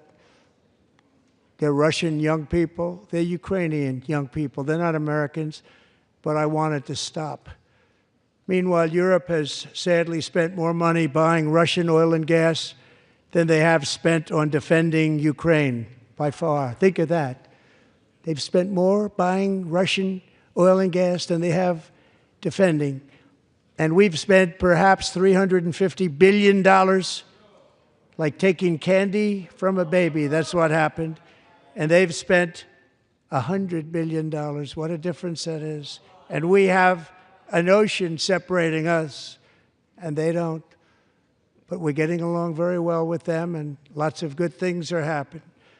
Biden has authorized more money in this fight than Europe has spent by billions and billions of dollars. It's hard to believe that they wouldn't have stopped it and said at some point, come on, let's equalize. You got to be equal to us. But that didn't happen. Earlier today, I received an important letter from President Zelensky of Ukraine.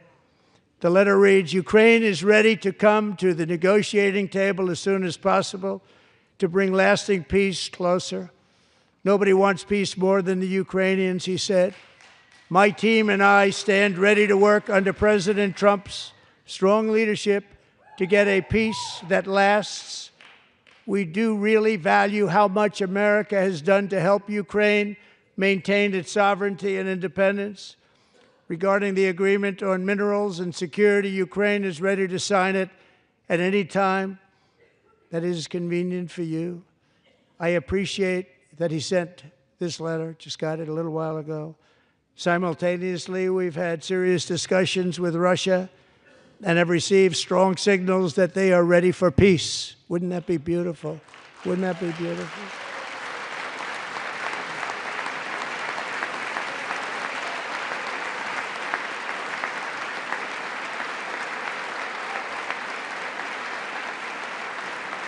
Wouldn't that be beautiful?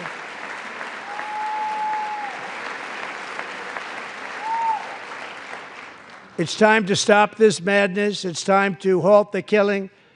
It's time to end this senseless war. If you want to end wars, you have to talk to both sides. Nearly 4 years ago, amid rising tensions, a history teacher named Mark Fogel was detained in Russia and sentenced to 14 years in a penal colony. Rough stuff. The previous administration barely lifted a finger to help him. They knew he was innocent, but they had no idea where to begin. But last summer, I promised his 95-year-old mother, Malphine, that we would bring her boy safely back home. After 22 days in office, I did just that, and they are here tonight.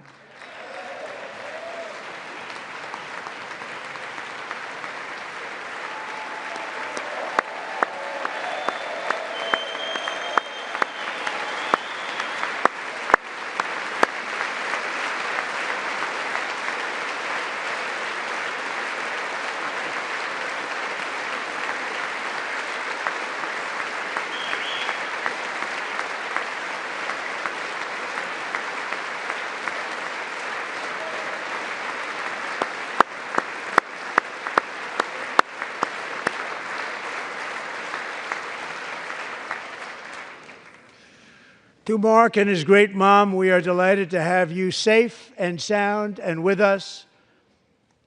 As fate would have it, Mark Fogel was born in a small rural town in Butler, Pennsylvania. Have you heard of it? Where his mother has lived for the past 78 years. I just happened to go there last July 13th for a rally. That was not pleasant. And that is where I met his beautiful mom right before I walked onto that stage. And I told her I would not forget what she said about her son. And I never did I? Never forgot.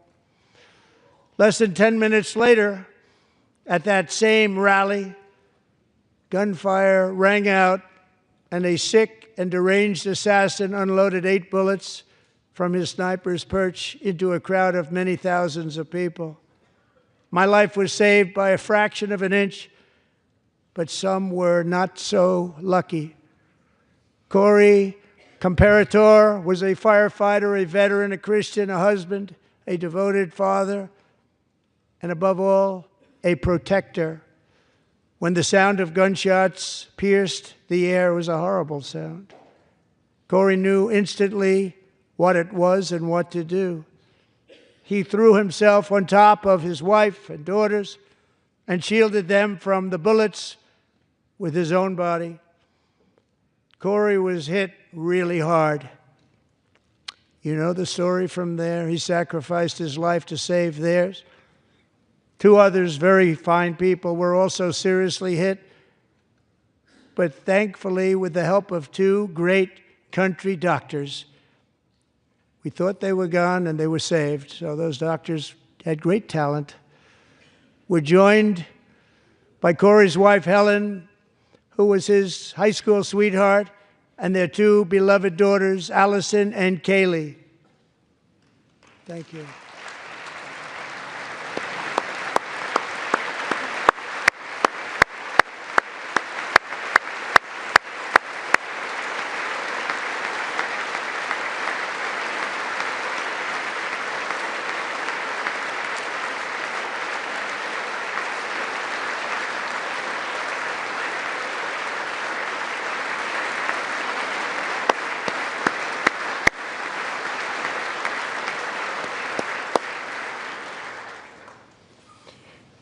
To Helen, Allison, and Kaylee, Corey is looking down on his three beautiful ladies right now, and he is cheering you on. He loves you. He is cheering you on.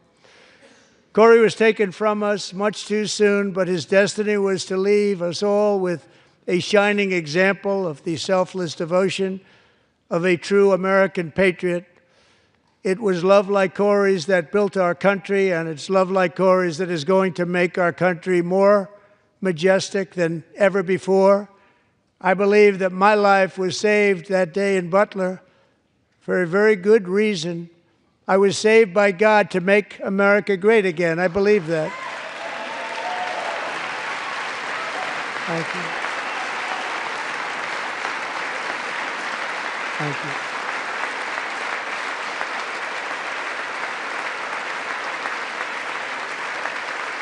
Thank you.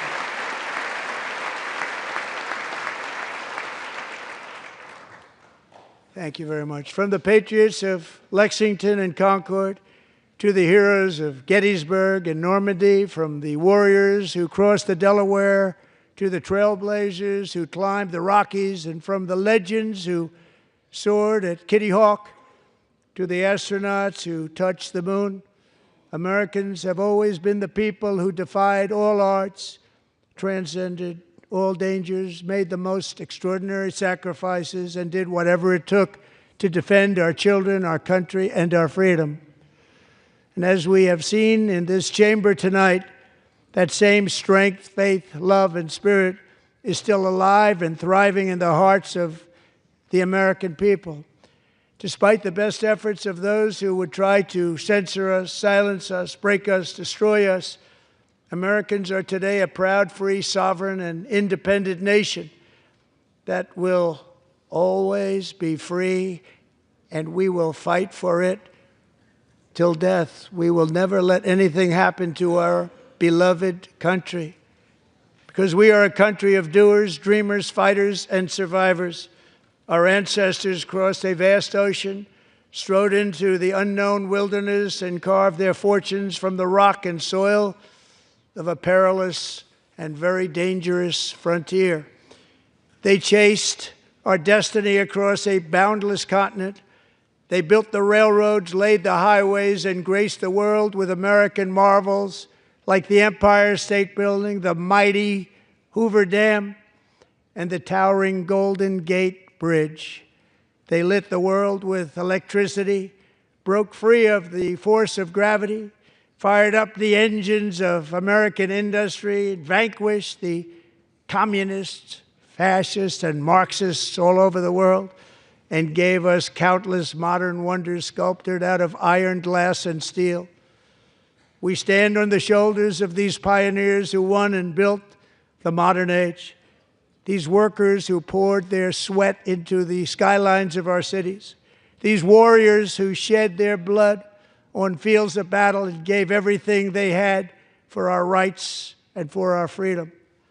Now it is our time to take up the righteous cause of American liberty. And it is our turn to take America's destiny into our own hands and begin the most thrilling days in the history of our country. This will be our greatest era. With God's help, over the next 4 years, we are going to lead this nation even higher, and we are going to forge the freest, most advanced, most dynamic, and most dominant civilization ever to exist on the face of this earth. We are going to create the highest quality of life, build the safest and wealthiest and healthiest and most vital communities anywhere in the world. We are going to conquer the vast frontiers of science, and we are going to lead humanity into space and plant the American flag on the planet Mars and even far beyond.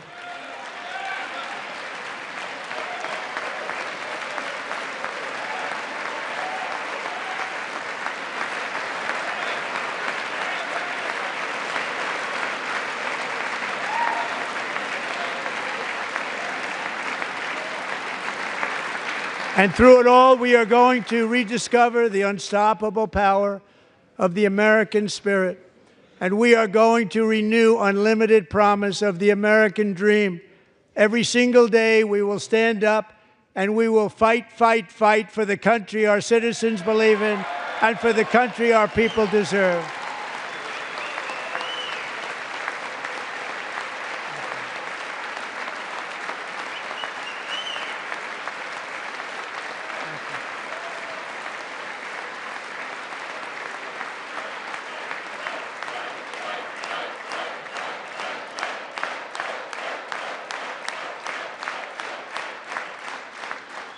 My fellow Americans, get ready for an incredible future, because the golden age of America has only just begun. It will be like nothing that has ever been seen before. Thank you, God bless you, and God bless America.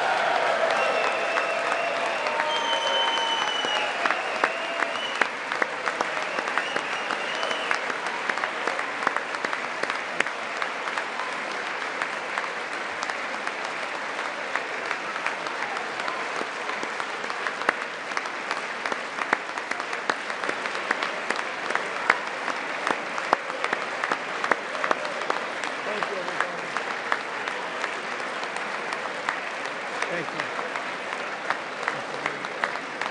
Thank you very much. Thank you very much.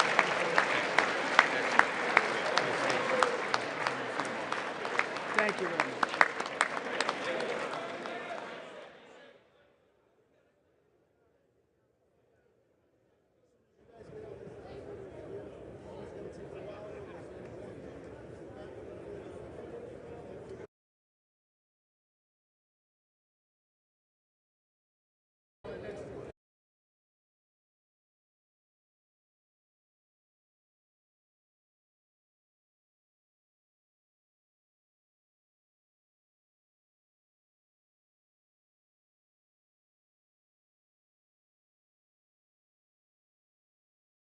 All right, so that's one of the best speeches we've seen from the president, of course.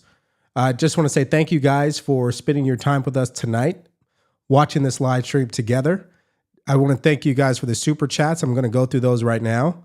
And if you did buy a cup of coffee, I appreciate that as well. If you still want to support the channel, the link is pinned in the chat, and you can support us there, okay? Now, what I'm going to do is read the super chats and do a little recap for everybody, okay? Excuse me here. All right, we've got first up here, Selena Mack. Thanks, Devori, for your excellent broadcasting. I appreciate you. Little Fish writes, thanks, Devori, for reminding us that executive orders need to become laws, and we have to hold our reps and senators' feet to the fire and not coast. Yeah, so executive orders is kind of like a temporary situation. It's not permanent, right? The permanent solution is Congress, okay? Clearly, everything that President Trump was able to do without Congress in regards to securing the border is an utter embarrassment for Joe Biden, because they claimed the entire time, Democrats, that they needed Congress to act, right? Well, he proved that theory to be wrong. Now, long term, they need to act. For example, they need to improve our system, right? How people become citizens, of course. And I don't believe they will. I just don't think, for some reason, both sides have been guilty of kicking that down the road. Okay. Let's go to our next one here. This is from Richard Bowman. The left is so evil, can't even stand up when Trump talks about no more mutilating our children, a peace deal between Russia and Ukraine. It's seriously so sad. They don't want anything good.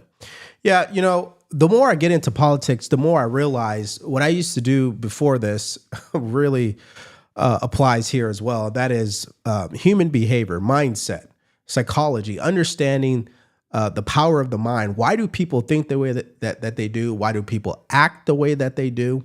And it's very simple. You have to understand the Democrats, they're operating with a paradigm where they are programmed not to agree with anything that President Trump says or does.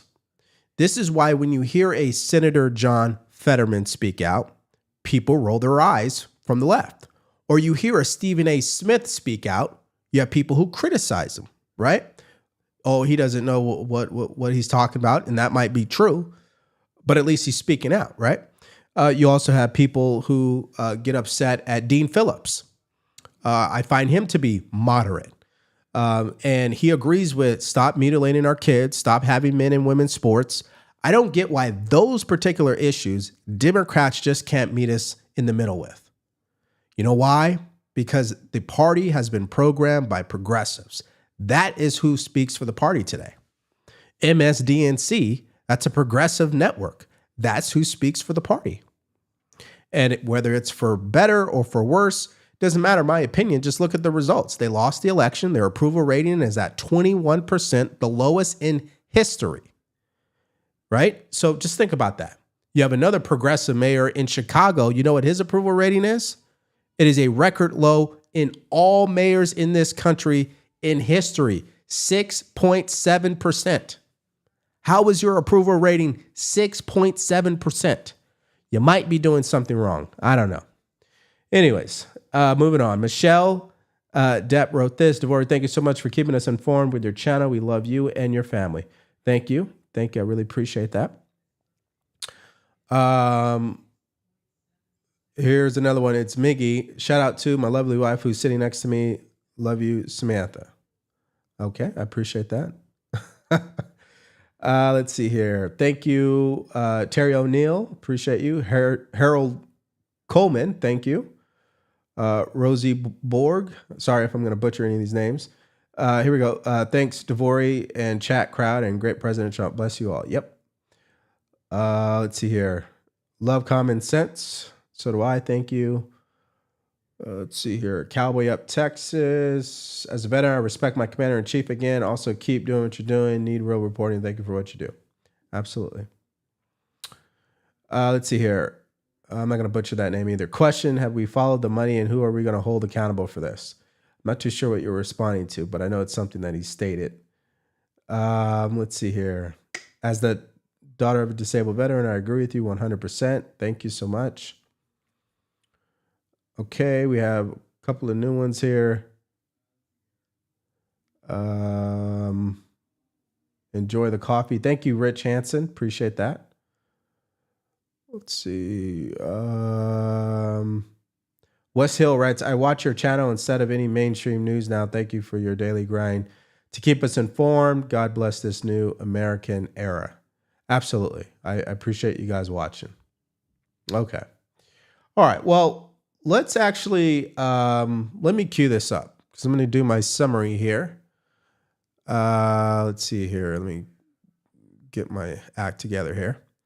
And what I'm really going to do is go through what I find to be probably the most important moments in this speech tonight. And I'm going to start with probably the most controversial one. And what I have to do is cue that up. Let me get out of here. There we go. And we will, hold on, guys. Let me get my act together here. All right, if you guys have any other questions you want me to answer in the comment section, don't hesitate. We will get to that here shortly. Okay. All right, so obviously Congressman Al Green, he is the individual that unfortunately thought it was a smart idea to interrupt the president. And that didn't end well for him, of course. We all know that. And what I'm going to do is show you what his reaction was as a result of all this. Let me get back over here.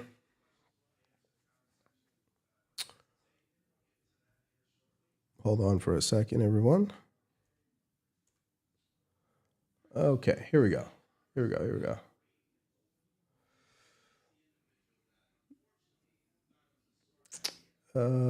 Hold on, let me fix that. Thank you for your patience.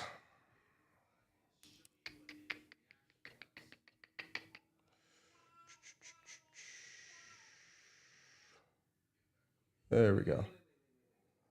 Okay, here we go. All right. So Congressman Al Green, he's out of Texas, Democrat. He is working on articles of impeachment after being kicked out of Trump's speech.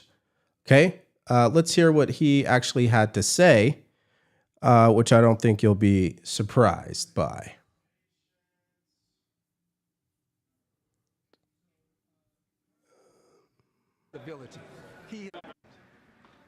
And I was making it clear to the president that he has no mandate to cut Medicaid. I have people who are very fearful. These are poor people, and they have only Medicaid in their lives when it comes to their health care. And I want him to know that his budget calls for deep cuts in Medicaid. He needs to save Medicaid, protect it. Okay. Yeah, unfortunately, this clip the volume is really low. So anyways, his excuse for why he did what he did was because he was trying to make the president aware that he's trying to cut Medicaid. Okay, so you think that's an appropriate time to interrupt the president? I'm not following. Okay, now because the volume is terrible on this, let me just read you this quote. Quote, I have other things I'm protesting. I'm also working on my articles of impeachment. This president is unfit. How long are you going to work on those articles of impeachment? Because you've been talking about that since day one. I'm curious on that. Or is that just me? I mean, these people are a joke. They really are. And I'm not too sure anything's going to change over the next 4 years for them, because this is a habit. This is what they know. Okay, that is very, very clear. Now, as a result of him being kicked out, at that point, I believe Trump was able to continue his speech without being interrupted. But what I want to do is just kind of touch on a couple of things. Obviously, he really highlighted his special guest from the people who lost their lives at the rally, to the hostages from Hamas, right? To cancer survivor, which Democrats refused to stand for, a 13-year-old boy. That's just shameful on their behalf. To the family of Lincoln Riley and other people who have been impacted by these TDA gang members who obviously crossed the border illegally, etc. From people who are impacted by criminals who had been arrested 21 times, but still were allowed to, I guess, run rampant throughout the streets. And so he brought a lot of guests to the speech. And if you guys paid attention, every time Democrats would start, I guess, trying to overtalk the president, it was just bad timing, because he was in the middle of speaking about one of those special guests. And so clearly that didn't work in their favor. So that's, I would say, big takeaway. That was very smart for the president to do. Clearly, they should have actually clapped for the southern border encounters, which are at a record low. I put that in the chat for you guys to check that out. But let's bring it up here and look at the numbers. I think you guys will get some value from this.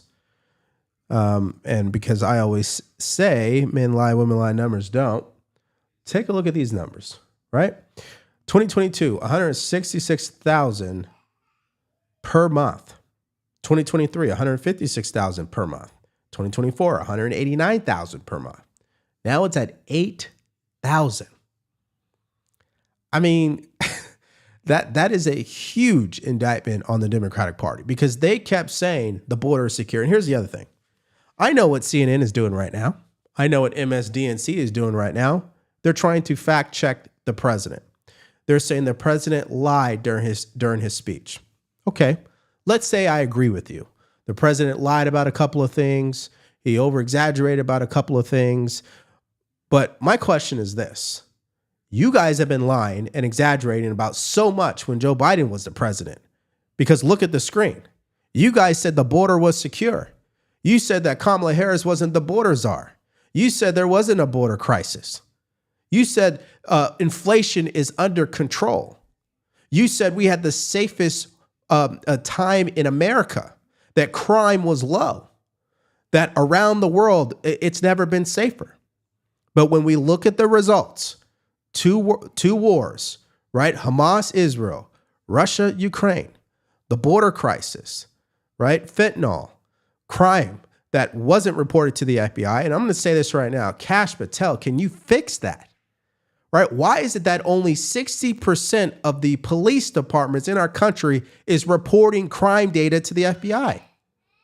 So no wonder when they say, oh no, crime is low according to the FBI, that was false. Right? I mean, fix that. That's just common sense in my opinion. Anyhow, so, you know, they don't have a leg to stand on. They have no credibility when they try to attack Trump and say that he's a liar. The problem with all that is that they are the liars. And he's the one that became president. The American people have spoken. So trying to fight him on everything is a losing strategy. That's what's so fascinating about watching this new administration unfold for President Trump, is the reaction is the same. You'd think they would have learned already. Hey, you know what? His first presidency, clearly that didn't work because he's the president. Hey, over the last 4 years, we tried to prosecute him. That didn't work. We tried to take him out. That didn't work. So maybe we should rethink our strategy, right? But they're not, because they're not thinking. This is why I said mindset's everything. You got to think for yourself. And I don't believe the Democrats are thinking for themselves. I think they're emotionally charged. They're confused. They're discombobulated. They don't know how to handle a catastrophic loss. I'm not too sure if you guys saw the clip of Stephen A. Smith on The View, where he had to tell the ladies point blank, it is a mandate, right? When majority of the counties all swing to the right, that's a mandate.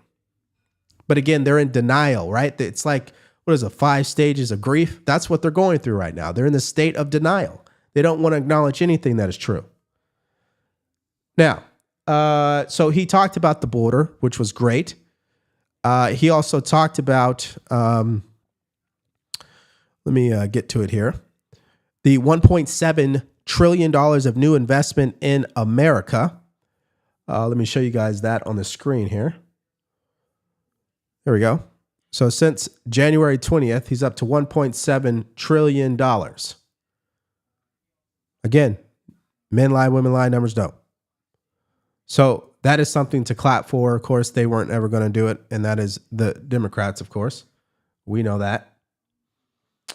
And it's just mindset. I mean, they're triggered. I mean, come on, let's just be honest. Anyways, the point here is they only know it's like a football team, right? And they're running the same plays because they have the same coach, they have the same mindset, the same habits, and it's not working. And again, I'm not complaining. I'm encouraging to keep doing the same thing, of course.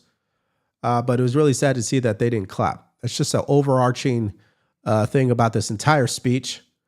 And I think it's going to overshadow the Democrats for the rest of this week. When you can't stand for a 13-year-old kid who had, brain cancer? Yeah, whatever soul or empathy or humanities, that's gone. But they're willing to get up early in the morning and scream about Elon Musk. But I didn't see that same energy for that 13-year-old boy tonight, or the people who lost their lives due to crime from these illegal criminals and thugs. Where's that energy there? Right? I think you guys get where I'm going. Okay. All right. Let's see here. I want to bring up this post by Patrick Bet-David because I think it kind of sums up my point that I was just making. And he says this: Democrats are digging their own graves. They didn't stand up to keep men out of women's sports. They didn't stand up for no taxes on tips. They didn't stand up for no taxes on Social Security. They didn't stand up to lower taxes for Americans. They look bitter and miserable. Now, the Social Security thing, that one gets me every single time. As a Democrat, you guys are out there, right? We need to protect our senior citizens. They're trying to cut Medicaid. They're trying to cut Medicare. They're trying to take away your Social Security. but you don't applaud when he's trying to remove taxes from Social Security. I'm not understanding it, right? And here's the problem they have. It's almost a I don't know, damned if you do, damned if you don't, right? If they celebrate the fact that there will be no taxes on Social Security, that pretty much puts a hole in their entire argument that Trump was trying to take away Social Security, right? That's why they can't do it. And so, but they are the ones who put themselves in this position because one of their main talking points is the Republicans are trying to take away Social Security, Medicare, and Medicaid. Now, listen, I'm going to keep it 100 with you guys. We need to look at those programs. You have to understand, Social Security is a $1.5 trillion thing on our budget. 1.5 trillion, number one highest expense. So we can cut USAID. We can cut the federal government in half. We can sell all the government buildings. We can, find whatever fraud, waste, and abuse. That's nothing like the 1.5 trillion that is in Social Security. Everybody knows that. That's the elephant in the room. That doesn't mean, hey, nobody should get any more Social Security. But I think long term, they need to look at that. That's all I'm saying. And obviously, if you say this out loud, oh my God, you're trying to take away my socials. No, that's not. It's just simple financial literacy. I mean, we either keep doing what we've been doing and bankrupt this country, or we make some hard choices. And that's across the board. So as it pertains to Doge, I think Doge's credibility, by the way, because he did mention that a little bit, and they showed Elon Musk, which was great. I think he's funny every time you see him. But if Doge really wants to, I guess, I would say nip whatever Democrats have to say in the butt, is they need to go into the Pentagon and they really need to cut some stuff. Like they really do. Because cutting USAID is not enough. I understand it's billions of dollars, but it's only like 50 billion. Remember, the Pentagon is $895 billion. So I'm just keeping it 100, which is I love everything that Doge is doing, but they better go into the Pentagon and make some waves.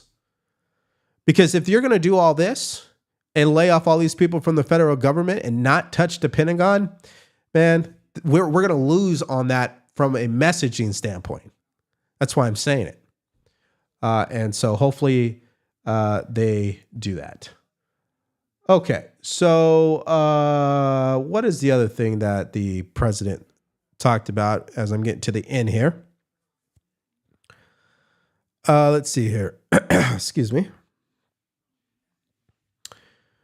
He also discussed, well, I already went over immigration, already went over crazy congressman, Democrat. We already talked about New York, and that whole crime.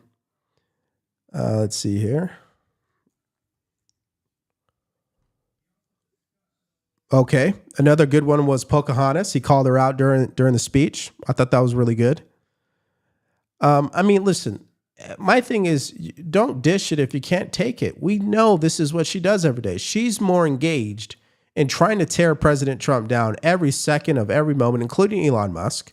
She's not actually engaged in passing pieces of legislation. None of them are. I have not seen any bills, press conferences with an elaborate plan to counter whatever the President Trump is doing. It just does not exist. So this is what they get.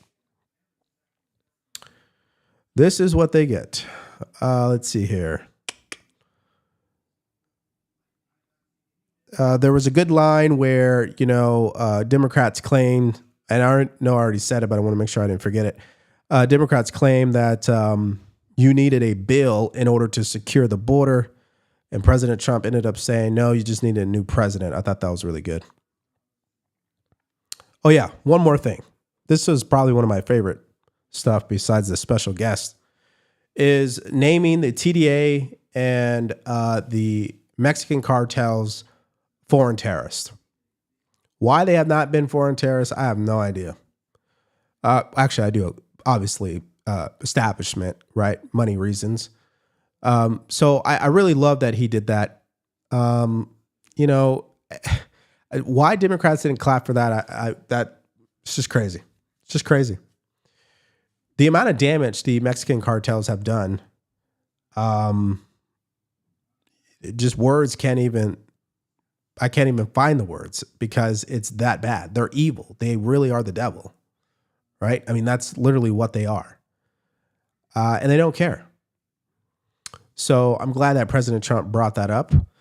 And I'm glad that Secretary of Defense Pete Hegseth is willing to do something about it. That makes total sense to me. Obviously, President Trump also announced that they got the terrorists behind the Abbey Gate bombing. This is where the 13 U.S. service members lost their lives. And we know Joe Biden, didn't have any empathy, didn't even care because he didn't have a mind. We know that. They were never actually invited to the White House. We know that. That is fact. And President Trump stayed in contact with those families for many, many years now. And he shouted them out. And some of them were there. And Democrats did not stand or clap. Yeah. But they are all about peace. They're all about America, democracy. I don't know. I don't know about that. He talked about the Iron Dome. I thought that was interesting. And he didn't talk about tariffs. He didn't actually touch on that. So we'll see what happens with that as time goes on. He did shout out RFK Jr. He wants him to investigate the 1 in 36 autism, for children. And, there's just certain things that 10 years ago, I don't think was really controversial. Actually, 20 years ago. But this seems to be one of the most controversial things. And the establishment and a lot of people in the public who just, for some reason, they have, I don't know, RFK, derangement syndrome. They do not ever want to entertain the idea that vaccines has something to do with it. Something's causing it. Is it the food? Is it the 76 or 120 vaccine doses that kids are getting in the first 2 years of their life? I don't know. When I was a kid, I didn't get 100 doses. Matter of fact, let me tell you how crazy it is. I was in the military. You know how many shots we get in the military? I got an anthrax shot. Kids under the age of 1 year old are getting more shots than I did when I served 13 years in the military. Make that make sense. At some point, what are they doing? Are they just trying to make money? I mean, it's like they're creating reasons to shoot up these kids. Now, I'm not saying every single vaccine is dangerous and you shouldn't take it, because I know that's Democrats' talking point. What I'm saying is, can we exercise some common sense here, people? I can go on and on about this topic.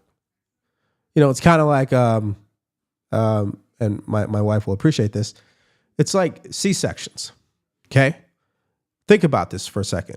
America is the only place where 97% of women usually have their birth in the hospital and are recommended to get C-sections. Why is that?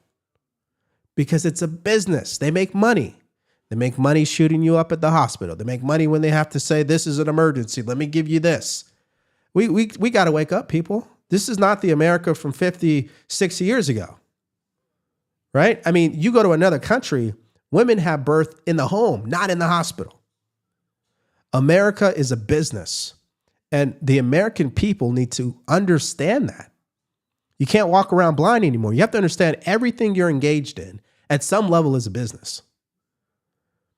And it's most of the time not in your best interest. Fast food is not in your best interest. It's a business, right?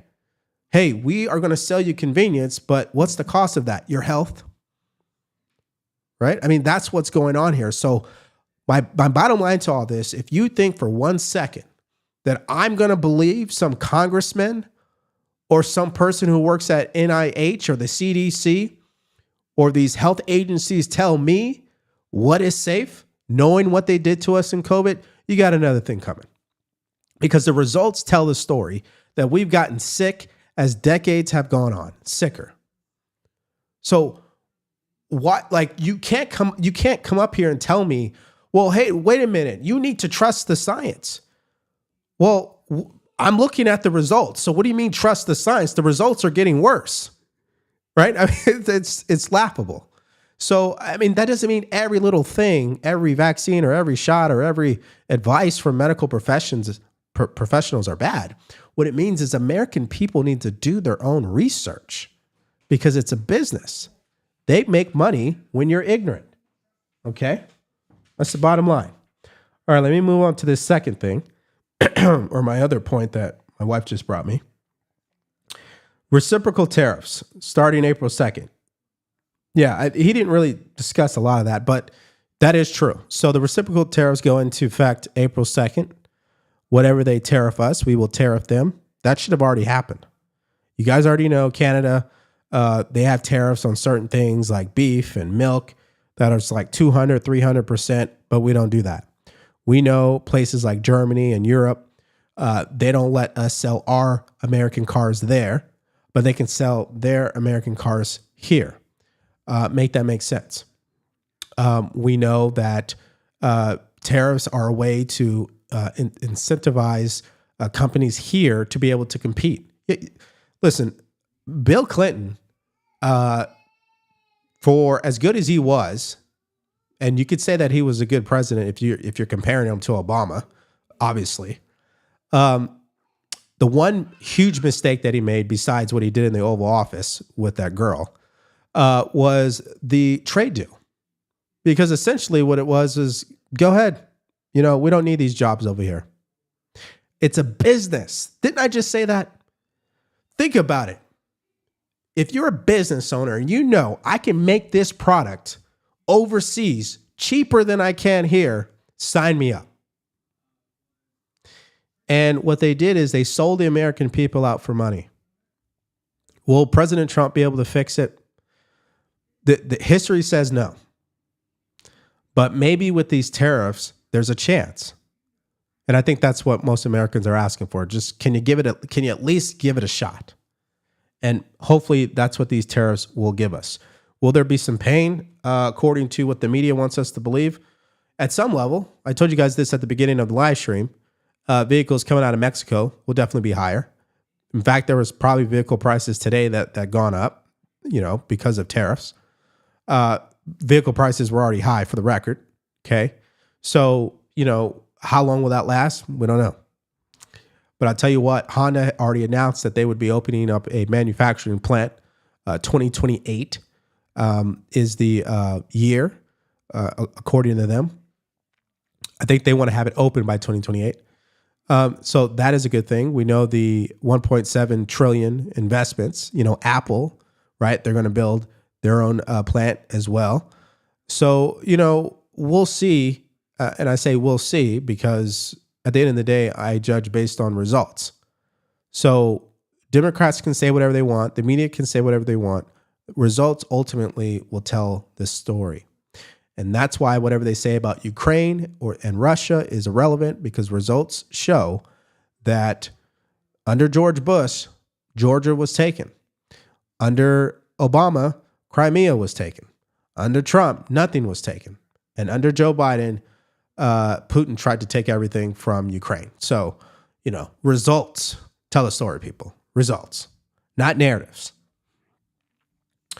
So that's what we have to say about that. All right. I think we're at the end here. Let's see. I think I have some super chats to get to, and then we'll wrap up. Keep up the good work. Thank you, Jack. Brian Newton says, keep your common sense narrative. I can't believe the other side is so blind. I totally agree. Thoughts about Greenland? Yeah, that's a good question. Okay, so from a military standpoint, it makes sense for Greenland to be a territory of ours, obviously. The people of Greenland, depending on who you ask, support that idea. It's ultimately up to the people. Denmark can disagree and say whatever they want, but technically it's actually up to the people of Greenland to say what they want to do. And so we'll see what happens. But it's just like the Panama Canal. If you think for a second that what Trump is saying is just a bunch of hogwash, it's just, that's ignorance. If you actually do the research, you'll find that China has definitely increased its influence around the world. And they disguise it as, hey, we are investing in the infrastructure of other countries, right? That sounds good on the surface. But we know who China is, right? They're communists, all right? And we don't need communist countries trying to take over majority of the world. We know that. There's a reason why, and I'm sure you guys will realize this when I say it. There's a reason why the United States of America has their military bases, their military bases or installations around the world placed at these different countries. But you don't have that for China, right? There's a reason for that. That's what I think about Greenland, okay? Thank you. We have a new one here. They didn't stand for Lincoln Riley. I know. Just sick. Al Green getting kicked out is a perfect example of what happens when you hold people accountable for their actions. Yep. That's it. We have this one here. It is Devori's birthday tomorrow. Yes, it is. Thank you. Yeah, so I'll be, my birthday will be tomorrow. We still will be doing a video. Don't get it twisted. Yeah, time flies. Walter Shipley says, thank you. I watch you every day. Thank you, Walter. Appreciate you. Let's see here. Lisa writes, they hate President Trump that bad. They will never agree on anything. Thank you for your truths. Love your channel. Yeah, we appreciate you guys. Okay, we're going to wrap it up here. Again, you want to support the channel, in the chat box or in the description below, there's a link to buy us a cup of coffee. Also, we've had issues with shipping out some of the merch. So if you're one of those people watching and you experience a delay, please be patient with us. It's being resolved. Also, if you don't have anything to contribute, then just subscribe to the channel and like this video that we put on for you tonight. Well, that's all I have. I want to say God bless you and your family, and God bless the United States of America. Take care, everyone.